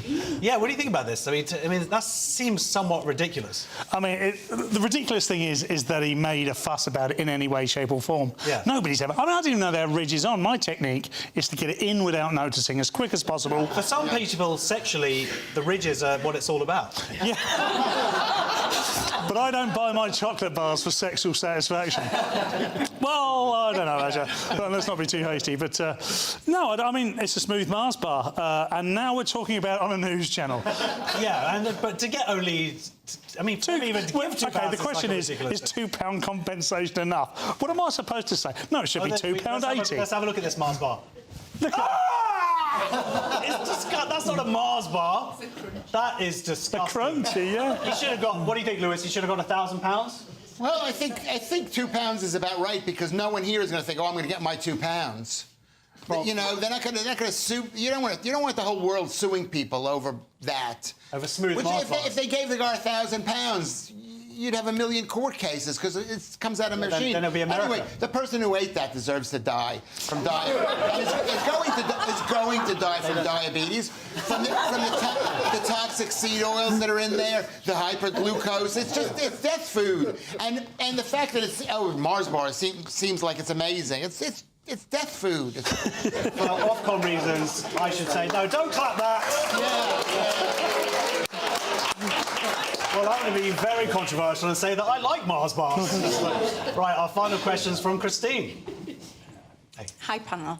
My question is, has wokeness killed the English literature degree?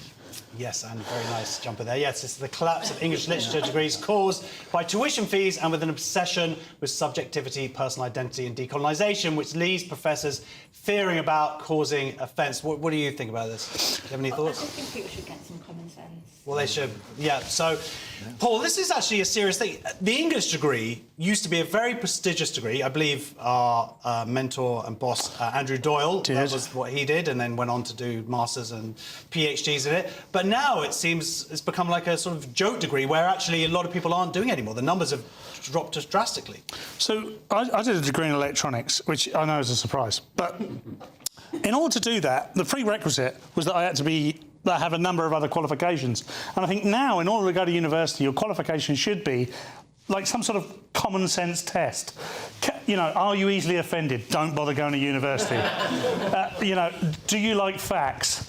I'm uncomfortable with facts. Don't go to university. And I think, you know, it should be a privilege to be able to learn, and we should be able to learn from the past. And this idea that we have to continually change everything means we're not learning anything. Yeah, I mean, Lewis, but it's a somewhat scary thing when one of your, you know, you obviously, as you say, Great Britain's the greatest country in the world. Yeah. We created the language that you now speak so eloquently. Right. Except about Winston Churchill. And the fact that it's now on the demise is not a good sign, is it then? Is it on the demise? I mean, yes, people, it is. First of all, the numbers have gone. First of all, English literature is not a real subject. There's no jobs that we need an English literature graduate to do it's just a nothing. It's like one of the many gender. It's one of those subjects. But it's one of those subjects that you do for critical thinking. Yeah, but Well, the government should not be paying for our students to be critical thinkers. They should pay for our students to be... They're not paying anything, is the point. Yes, we are. We pay for the school education. No, of course they pay for it, and they're in debt for many years. They don't pay enough. The £10,000 that it costs per year is not enough. Yeah, but that's money why to they're pay letting for in it. foreign students. That's a separate... No, it isn't. It isn't. That's a separate point. The point is, English literature... Don't yell, Josh. It's a comedy program. It's a comedy program. I'm not even... You know, listen, basically, I'm not even trying to wind you up. You're winding me up. I just want you to stick to the question. But you're just so wound... Here's the point. I just want Daddy and Daddy to stop arguing. You call me Mom. And, I want to be the mom. You've got nipples for it. You don't know Lewis as well as I do. Women like that sort of thing. The thing is, English literature sounds like an actual thing because it's not like dance studies or whatever the horrible stuff like I studied at school. It's not that important. They should basically stop the government from paying for people to go to university and have people fight. I guarantee you, if they had to pay themselves, they wouldn't pay. Okay, well, it is important. It was important, and the sad thing that its decline, I believe, is decline. How long has English literature been around? It has not been around for over 100 years ago. No one was going to school for English literature. I guarantee you. Maybe Andrew Doyle, but he's, okay. Make an exception for that too. People do it as a way to then get into law. It's famously been a prestigious degree. Right, next on Free Speech Nation, Oxford University may be keeping the social chancellor of cancel culture on life support after speakers are shut down at a debate and a student commits suicide after being cancelled by his peers. Baroness Fox will be joining us to talk more on that. See you in a minute.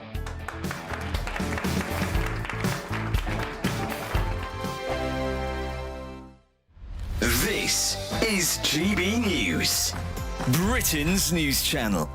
Love a bit of baking and share some hot tips. We're delighted to be joined by our baking extraordinaire, Matty Edgell, who won Great British Bake Off last year. Woo! Welcome. Congratulations as well. I'm sure you're sick of being congratulated. And there's a nice reminder. No, you like all the glory. Yeah. What was it like winning the Great British Bake Off? What's last year been like for you? Winning it was I was not expecting to win. At any point until they said my name. You're a very humble nice guy. Surprise. No, I was just really in touch with reality. I wasn't. Was it quite a close race throughout then? Yeah, I considered myself the underdog throughout. I think the first week I turned around after the showstopper and kind of saw how good everyone was, and then looked at mine and thought, how have I got here? And that kind of theme followed through. But then that's really like an underdog. Yeah, it did. Actually, I'm going to get better throughout this. Yeah, I think it made me kind of like really tune into the feedback that they was giving me and trying to embed that throughout. So that's probably why. Could you feel yourself improving as the series went on? Definitely, and I think also like kind of simultaneously my confidence improved at the same time, and then that like little bit of belief in myself probably helped out as well. What was your strength? Biscuits, cake, bread? I think cake's my strength. Cake. I think cake, typically, if you start baking, that's probably where you start, isn't it? So that was what I knew most. How did you start baking? I've been asked this so many times since... You don't know? I attribute it to my nan. Sweet. But, yeah, I would say... I think most people probably attribute it to, like, a grandparent or something that they maybe done with, like, their parents... when they was growing up, so I'll give it to my nan. Or the major lockdown baking boom. Yeah, banana bread. Everybody, all over the place, isn't it? It's good. Yeah, it's really good. I love a banana bread, even now. GB News, the People's Channel. Go to gbnews.com/shop now and take advantage of our biggest ever Black Friday sale with 25% off all items across our store and free shipping on orders worth £60 or more. There's never been a better time to grab something for the GB News fan in your life. From our signature clothing to drinkware, gifts, accessories and much, much more, you'll find the perfect present this festive season. Use the code BLACKFRIDAY25 on checkout at gbnews.com/shop for our best ever Black Friday deals. Why go out on a Friday night when Friday night comes straight to your home? Talking about. Join me and my A-team of top pundits. Chemistry, tonight is electric. As we tackle the big stories of the day with wit, insight and fearless energy. Man of the people. It's all vibe. Just a filing cabinet on wheels with a tie on. So, order in Friday Night Live with me, Mark Dolan, every Friday at 8, only on GB News, the People's Channel, Britain's news channel.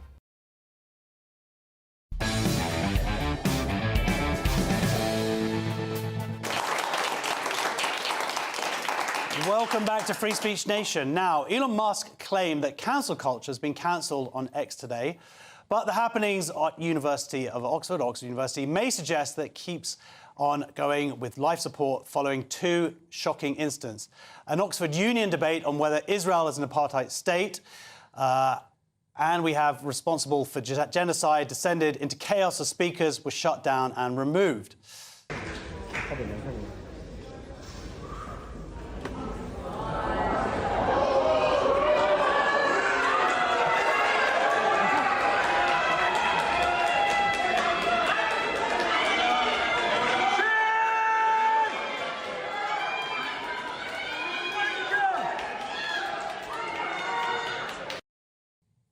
In another incident, a 20-year-old student took his own life after being cancelled by his peers following a woman expressing discomfort after he made, in his own words, a move on her.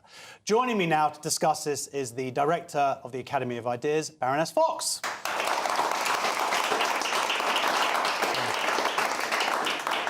Two incidents there, both of them equally disturbing.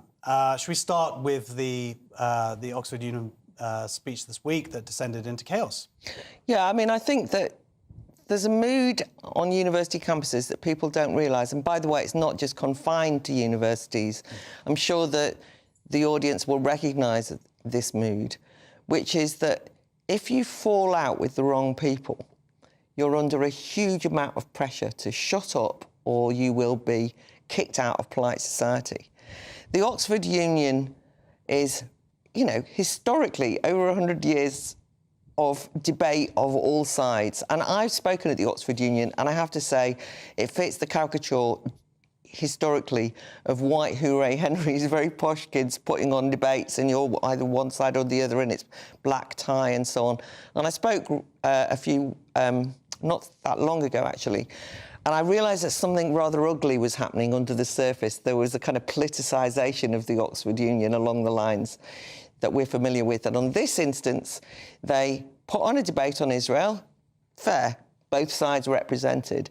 But it was absolutely clear that the people who were asked to defend Israel and say that it wasn't an apartheid state, rather than being given the freedom and the time and so on that an Oxford Union very formal debate allowed you, were effectively being set up as the bad guys. They were treated abysmally. They were you know, in many instances, they were booed, but they were spat on.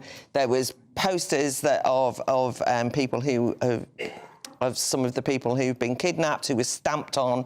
Anyone who tried to say anything, you know, it's a very ugly atmosphere. Sworn at. Sworn at, all of this. So you get the picture. But the main thing I would say is that usually if you're in an Oxford Union debate, there's students on one side of the debate in the audience and students on the other side. But in this instance, there was very few people on the side of those who were trying to defend Israel against these malign and malicious accusations. Why?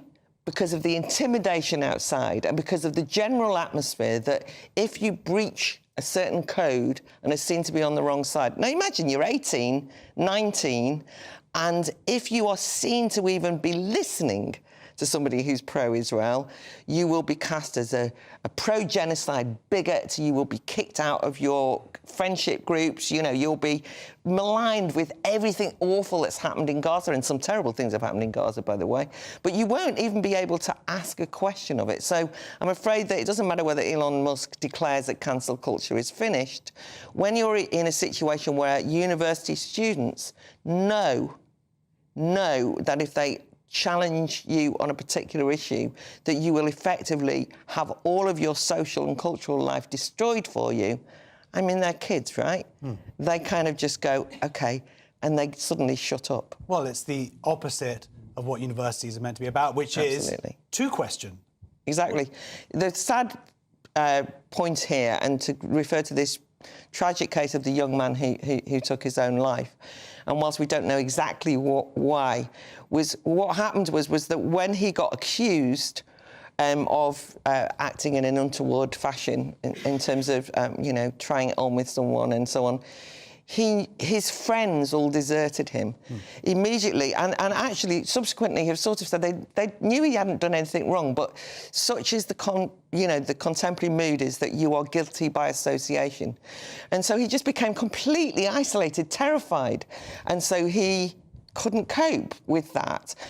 And this is why it's so tragic that it's happening on universities, because what you anticipate when you go to college or university at the age of 18, 19, is that you will be able to go and ask questions, take a few risks, push the boundaries of what you could do when you were at school, living with your parents. This is you growing up, right? Get a stupid haircut. Do utterly mad things. I mean, I might be just talking about myself, but, do things that were probably unwise and stupid and so on and so forth. But intellectually, ask questions, because you're trying to, as a young person, become an independent thinker. And so you go to both do a course, but you don't sit there and write it all down when the lecturers tell you what the answer is. You write it all down so you think and then say, no, I disagree with you. This is why it's different than school. Now, that is not the atmosphere, because you actually, and many academics will tell you this, students are actually quite wary of speaking up in seminars and so on, just basically thinking aloud and really trying to be intellectually provocative, because they're terrified that if they fall foul of the official sort of orthodoxies of the day, that they will be isolated socially, culturally, politically. No one will talk to them in the bar. They'll get this bigot label. And so they withdraw. And actually, they become less independent as thinkers, because they basically say to the lecturers, instead of being these bolshy 18, 19-year-olds, they basically say, what's the answer? What's the answer? I want to pass and get a good degree. What's the answer? And at a university like Oxford, that is the death of intellectual inquiry. If people want to know the answer, instead of saying, I know the answer, and then you have an intellectual tussle with these great academic minds. I suppose the only other thing to say is that one of the most harrowing aspects of this is that although we're focusing on students, it's a top-down procedure, this, because a lot of the ideas that are defining these ridiculous orthodoxies, what people will call them woke, but are things like equity, diversity and inclusion policies, which are instructed and mandated from university chancellors or college leaders. And young people have been told things like decolonisation is the only way to understand the world, that Israel is a settler state, that in order to be on the side of righteousness, you have to support the oppressed and the suffering are led by, in the instance of Israel versus Gaza, it's Hamas, right? So you get this ludicrous situation of young, progressive people siding with a death cult that rapes and murders. And on the other hand, if you say something that they find remotely offensive, they'll accuse you of misogyny or transphobia, and yet they actually endorse an organisation that raped women, and then they say, well, so they say. Do you know what I mean? So they say. Where's your evidence? Do you know what I mean? So it's a very mixed-up atmosphere. Well, it's the hypocrisy of it. And the danger, I think, and you're alluding to this, is that this kind of behaviour happens when people are adults, this cancel culture.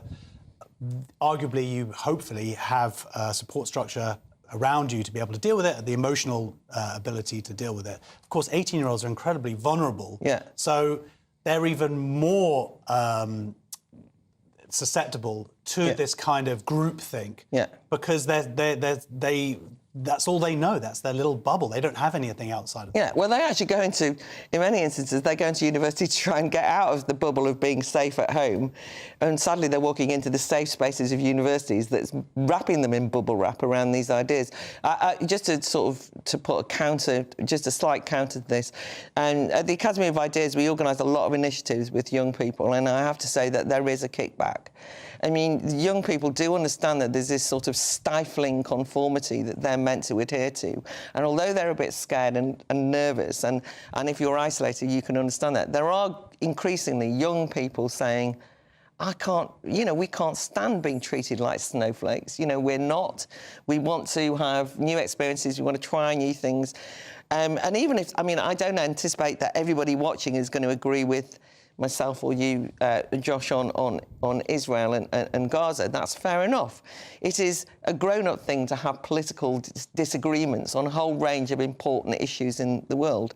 But what we have at the moment, which is that these young people are told that they're not even allowed to ask questions. How are they ever going to find out what's happening in the Middle East or anywhere else? So I think that what we need to do, as the grown-ups in the room for once, is to encourage them to and give them solidarity and backup so that they can ask questions and find out for themselves. Not so they'll necessarily agree with everything myself or the Academy of Ideas thinks, but so that they'll actually have the courage to read for themselves, think for themselves, and become independent thinkers. That's all that we can ask of them. It's tragic that universities aren't the ones fulfilling that role, and then someone else has to step into it.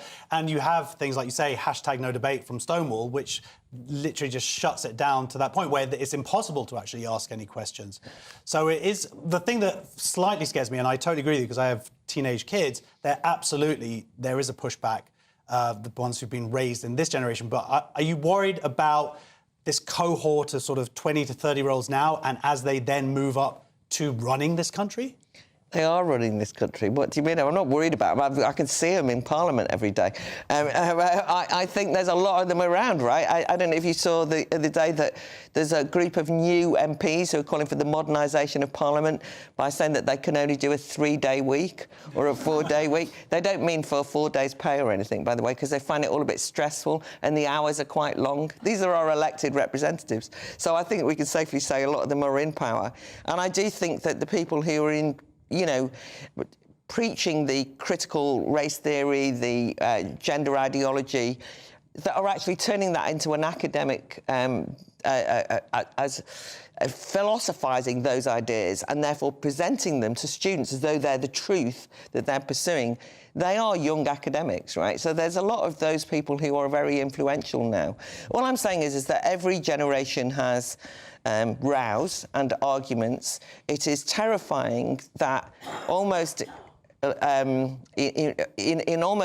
in some ways, it's almost like China in the Cultural Revolution times, which is, if you're older, you're frightened, you're going to be denounced by these kind of like Maoist-like students saying, kill them about their professors and so on. So a lot of academics are intimidated. But let's hope that we can break off a group of brighter, smarter, braver students, but we have to be brave too and encourage them so that we just don't let them get away with it. Absolutely, and if that doesn't work, at least you're wearing the correct jumper. Thank you very much, Baroness Fox. Next on Free Speech Nation, MPs voted to pass the assisted dying bill, but analysis suggests many could still change their minds. See you in a moment.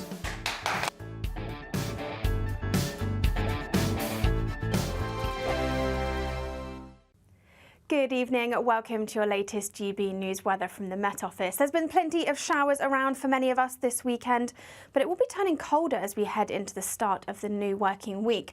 That's all thanks to this area of low pressure moving away towards Scandinavia, leaving northerly winds across the UK as we head into the start of Monday and Tuesday. Back to the rest of Sunday though, plenty of showers around, these clearing their way eastwards as we head through the evening and turning increasingly to sleet and snow across northern parts of Scotland, particularly over any high ground. Further south and further east, we will see some clearer spells developing during the early hours, and for most of us, it'll be a much colder night than we've seen recently. Only 3 or 4 degrees across parts of Scotland and only around 6 or 7 degrees across much of England and Wales. So quite a chilly start across parts of Scotland during Monday morning, perhaps some ice around in places, so do take care during Monday morning's rush hour. But we'll see those sleet and snow showers continuing across the far north as we go through Monday daytime. Across Northern Ireland, there will still be some showers around, these likely falling as rain for most places. And across northern parts of England, quite a cloudy and damp start to the day. But for the rest of England and Wales, generally a drier and brighter start to the day, albeit some scattered showers across western areas. That area of showery rain across northern parts of England continues to sink its way southwards in towards Monday afternoon, and we'll still see those sleet and snow showers across parts of Scotland into the afternoon as well. But for most of us, it should be turning a little bit drier through the afternoon, with plenty of sunshine and blue skies on offer, and feeling much colder than we've seen recently. Only 10 or 11 degrees in the south and 5 or 6 further north, and with some brisk northerly winds across eastern coast, feeling colder still.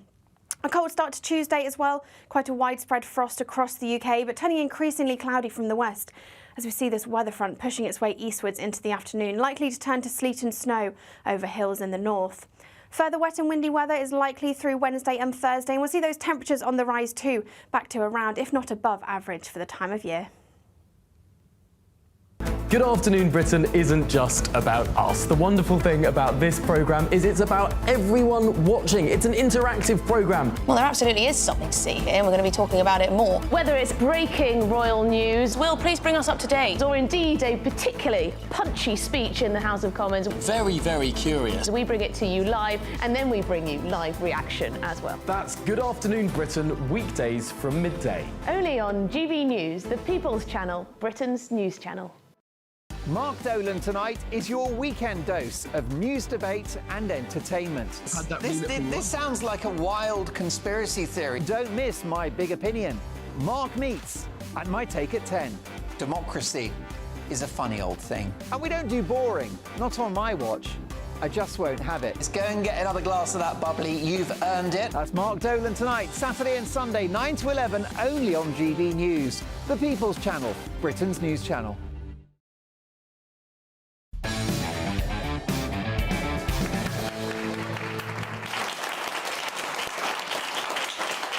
Welcome back to Free Speech Nation. Assisted dying is one step closer to becoming a legal right in England and Wales after MPs backed the bill in a historic vote on Friday. One particular MP and GB News presenter, Nigel Farage, has said he voted against the bill because the right to die may become the obligation to die. Some MPs who backed the assisted dying bill have indicated they could consider changing their mind along the process amid concerns over palliative care, provision and safeguarding. Joining me now is Spike's chief political writer, Brendan O'Neill.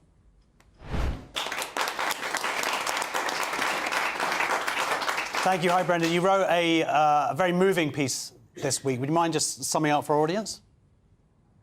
Yeah, I'm really worried about the assisted dying bill. I think there's a lot of denial about how much of a turning point this is for our society, because we now have a situation where doctors are allowed to help people to die, essentially to help kill people, and where not only will the state permit suicide, but it will actively facilitate suicide.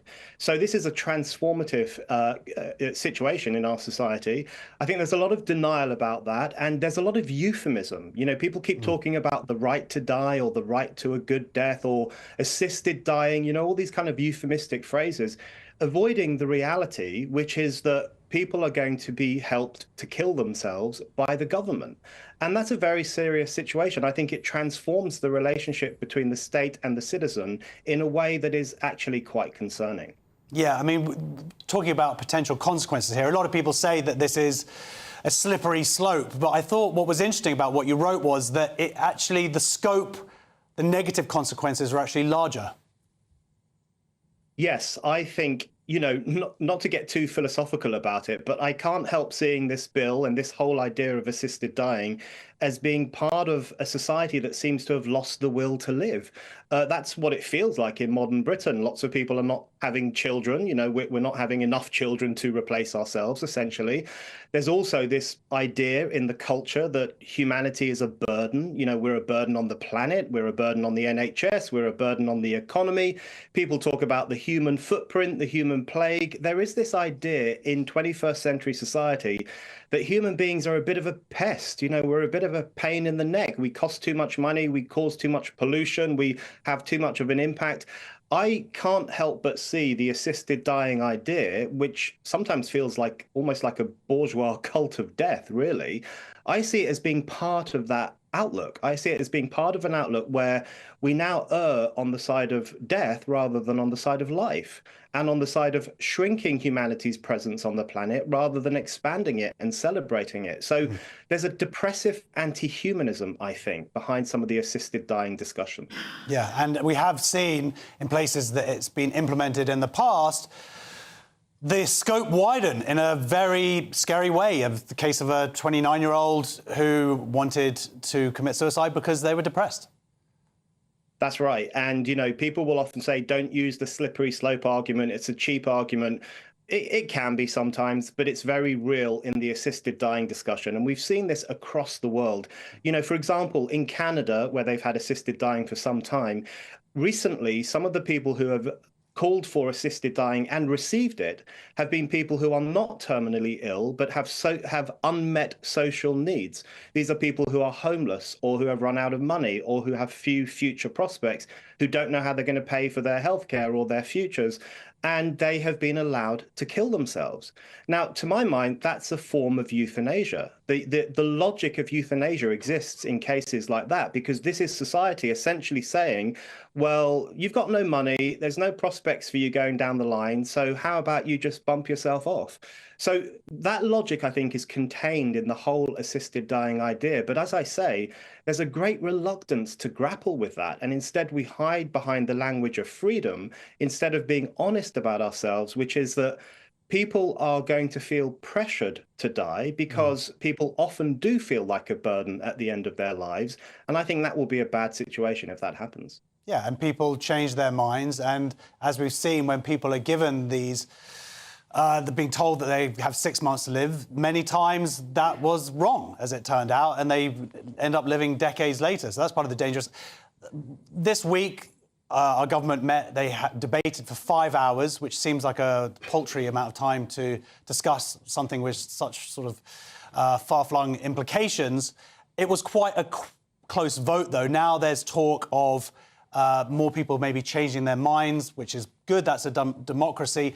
Do you think it's that when people start reading more and more into this issue that they start seeing where the dangers are? I hope so. And I think that might well happen. You know, it's not a done deal yet, even though I do think it's depressing that it even got past that first hurdle. I think that's a worrying sign of the times. But there is a lot more to do. There's a lot more parliamentary scrutiny. There will be committee meetings and so on. So MPs have time to think and change their minds. And I hope they do change their minds. And, you know, one thing that creeps me out a little bit is that we live under a political class that doesn't care very much for freedom. We all know this. They don't care much for freedom of speech. They don't care much for women's freedom of association, the right to gather just with other women rather than having men pounding on the door. You know, there are lots of freedoms they are very dismissive of. But when it comes to the freedom to kill yourself, when it comes to the so-called right to die, there is a huge chunk of the political class who suddenly start leaping up and down saying, yes, we support that right. So I really think it's important to strip away the language of freedom here. I think freedom is probably the most important political value of all, and it's really undermined so often these days. But in this situation, we're not talking about the expansion of freedom, we're talking about the end of life. And the end of life is the end of freedom. The end of life is the end of choice. And we do have to be honest about that and be much more clear with the language we're using. So I hope politicians think a bit more carefully, think a bit more clearly, listen to the concerns of disabled groups and also terminally ill patients who want to live as long as possible. Listen to those people and hopefully come to their senses. So one of the things here would be about, as an alternative, improving palliative care, investing more in that. Would that be enough to deal with many of the concerns that have been raised by the people who are pro this bill? Palliative care is such an important part of this discussion because, you know, we have a pretty rubbish, creaking NHS system which doesn't meet people's needs and often doesn't look after people very well when they are near the end of life.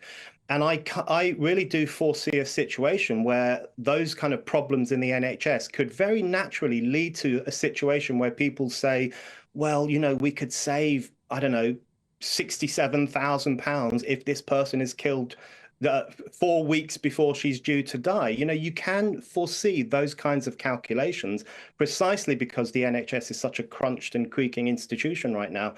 We should be investing far more in palliative care. We know we have an aging population. I think that's a good thing. I think it's wonderful that people no longer drop dead as soon as they finish work, but they live to the age of 85 or 90, and they have this whole new era of life after work when they can enjoy life in a way that earlier generations didn't. And I think that's great, but it will put some pressure on the NHS. It will put pressure on social care, and we need to invest in caring for older people, caring for terminally ill people, and caring for disabled people, rather than celebrating death as the solution to social problems. And I would say to MPs, if you think death is the solution to social problems, you don't have the right in my view, to oversee social problems. You need a much more serious, positive answer to these issues. Brilliant. Well, thank you so much, Brendan O'Neill. And also, I highly recommend his book. Next on Free Speech Nation, many books, but the latest one. It's Social Sensations. Our expert panel answers your unfiltered dilemmas. See you in a second. I'm Christopher Hope. From pop stars to politicians, I'll interview anybody in a pub who's got a political opinion. Join me every Friday on Spotify, Apple Podcasts, YouTube or gbnews.com, or wherever you get your podcasts. This is GB News, the People's Channel.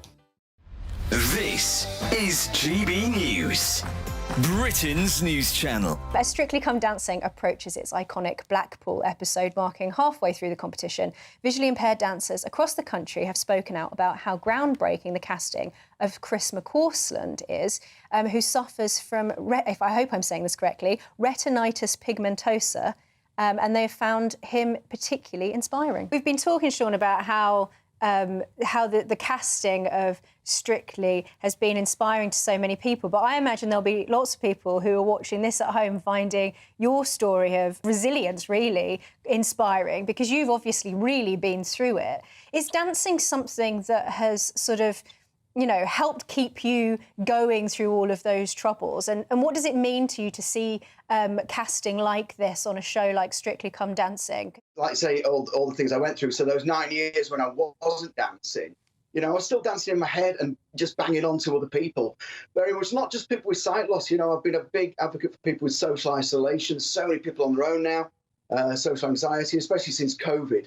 And I just want people to get out. The stuff that I'm doing and all the stuff Chris is obviously doing, it will inspire others. Again, like I say, just not people just with sight loss. I had so many people come up to me in the early days, guys, and now that say, you know what, Shawnee, I've seen you do it, so I'm just going to do it. But you just got to get over yourself, because if you bother to do the maths, you know, because all it is maths and walking. Yeah. You know, that's all it is. Maths and walking actually sounds quite difficult. Sean, thank you. Oh, come on, mate.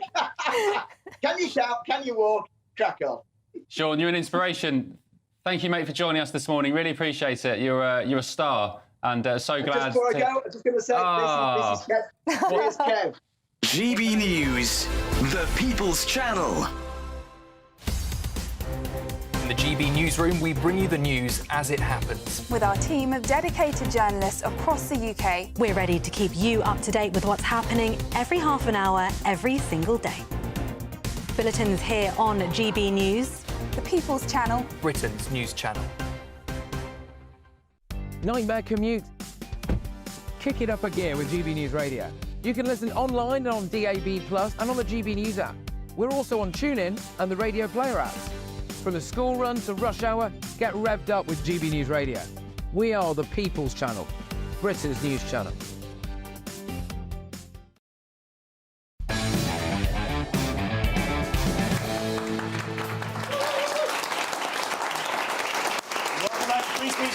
It's time for Social Sensations, the part of the show where we look at what's gone viral this week on social media. First up is this video.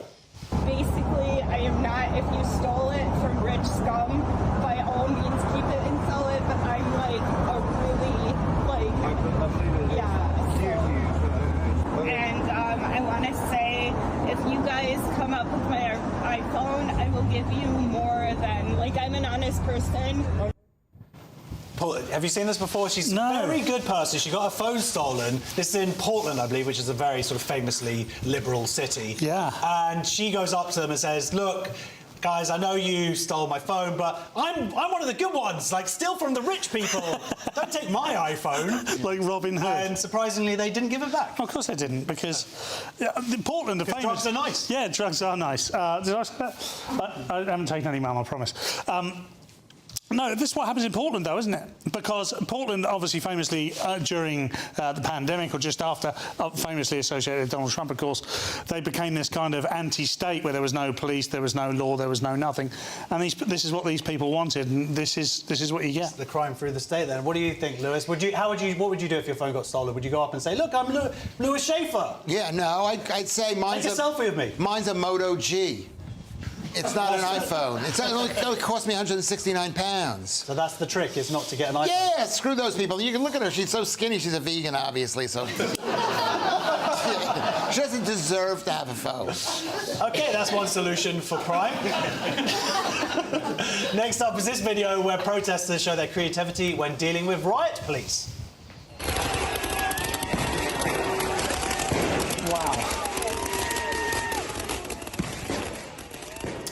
Wow, that is... I mean, I want one of those for bonfire night. What do you think about that, Lewis? As an American, that must excite you, right? Yeah. Well, I don't like... Whenever I see violence in America, it's Georgia. I'm not in favour of it. But... It's anti-Russian protest. Oh, that Georgia. Yes, different. I mean, what does it get you? It looks fantastic, but it's not doing very much. And after a while, that thing's going to run out. And I mean... Well, what can... I don't know what... I'm afraid to say something because you're just going to yell at me because it was an incomplete thought. No, that's not fair on this occasion. Yeah. That's why Josh comes to me and I get to say the serious thing and play the straight but guy. you should have and then asked you him. step in and say something ridiculous and they laugh. Don't tell Which Josh. no one understands. Don't tell but that's Josh. science. When we come to you first and you don't know what to do you, mate? You just don't know what to do. That guy was pointing fireworks at a crowd and you didn't know what to say. Was it pointed at the crowd or at the police? Did you like the inventiveness, Paul? Well, I did. I mean, I'm from a working class background and I think that shows great ingenuity. OK, yeah, let's get a degree, get an electrical degree. Yeah, exactly, yeah. That's right. OK, finally, ex-MasterChef presenter Greg Wallace has caused quite a stir today after he posted a response to the allegations made against him on social media. In the newspaper, I can see the complaints coming from a handful of middle-class women of a certain age just from Celebrity MasterChef. What you don't know is in the full video frame, he's wearing a sock on his willy. So, allegedly. What do you think about it? I mean, that's quite harsh. I mean, look, he's really got it in the neck this week, but he's coming out fighting. Lewis and I were discussing this just earlier on this afternoon, and it's only a matter of time before this is Lewis having to do one of these videos. So it felt like good practice for Lewis. But he's essentially he's damned if he doesn't, damned if he doesn't. Right, and not knowing what he done because we absolutely don't know at this stage. But he's just taking a very different route. And I mean, the accusation is that he's misogynist in some way. So he's just come out and proven it. Yeah. What do you think, Lewis? Do you like what he says? I mean, he's very misogynistic. That appeals to you, right? No. I think he is a misogynist. He's just saying middle-class women. It's all women, and it's of a certain age. No, it's all women. Women are bad. And the women here know they're bad. They know you can't trust them. And if you read what he said about what he supposedly did, I mean, it wasn't. You feel bad for the guy. Yeah, but I wish that you would stop doing the same backstage. OK, now the part where we talk through your unfiltered dilemmas is upon us. Our first dilemma is from Daniel from Islington. My communication skills are so bad at work, but it's got to a point where my default response when confronted is to either blame other people or completely ignore it. Should I continue these tactics? What do you think, Paul? No, he shouldn't. He shouldn't at all. He should take responsibility or ask some more questions. OK. To be honest, I wrote that question. About the other Jew. Someone over there. I'm the Jew. I'm the one. OK, go on. So, Lewis, what do you think about this? Take responsibility? How do you deal with inter-office strife? The most successful people... I don't know whether they take responsibility or not. It's best not to. You know what it is? It's like Greg Wallace. He apologized. Never apologize. It doesn't work. Okay. And in order to apologize, you have to find out why people are upset, and so it's a waste of time. Yeah, no, fine, fair enough. HR's file on Lewis, by the way, is this big. Our final dilemma is from Rebecca from Gibraltar. My Spanish heritage has become my personality. Any tips on how I can venture away from this with some charisma? If you're going to do it on any station, do it quickly. Well, I don't think a lot of it, to be honest. I mean, you shouldn't make where you come from your personality. You should just have one anyway. Look at Lewis. Gracias, Paul, as well. Thank you for joining us for Free Speech Nation. This was the week when MPs voted in favour of the state killing its citizens. Criticism of a faith was urged to be outlawed, and a faulty Mars bar cost its manufacturers a whopping £2. Thank you very much to my panel, Paul Cox and Lewis Schaefer. And to all of my brilliant guests this evening and my brilliant audience. If you want to join us live in the studio and be part of our wonderful audience, you can. Please go to www.sroaudiences.com. Stay tuned for the brilliant Mark Dolan tonight. That's next. And don't forget that Headline is on every night at 11 p.m. That's the late night paper preview show where comedians talk you through the next day's top news stories. Thank you so much for joining us for Free Speech Nation. See you soon.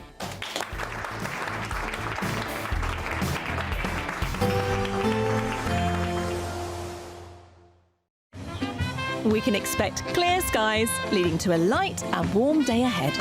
Lovely. Boxed Solar, sponsors of weather on GB News.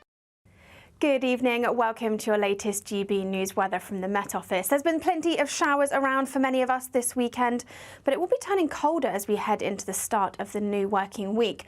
That's all thanks to this area of low pressure moving away towards Scandinavia, leaving northerly winds across the UK as we head into the start of Monday and Tuesday. Back to the rest of Sunday though, plenty of showers around, these clearing their way eastwards as we head through the evening and turning increasingly to sleet and snow across northern parts of Scotland, particularly over any high ground. Further south and further east, we will see some clearer spells developing during the early hours, and for most of us, it'll be a much colder night than we've seen recently. Only 3 or 4 degrees across parts of Scotland and only around 6 or 7 degrees across much of England and Wales. So quite a chilly start across parts of Scotland during Monday morning, perhaps some ice around in places, so do take care during Monday morning's rush hour. But we'll see those sleet and snow showers continuing across the far north as we go through Monday daytime. Across Northern Ireland, there will still be some showers around, these likely falling as rain for most places, and across northern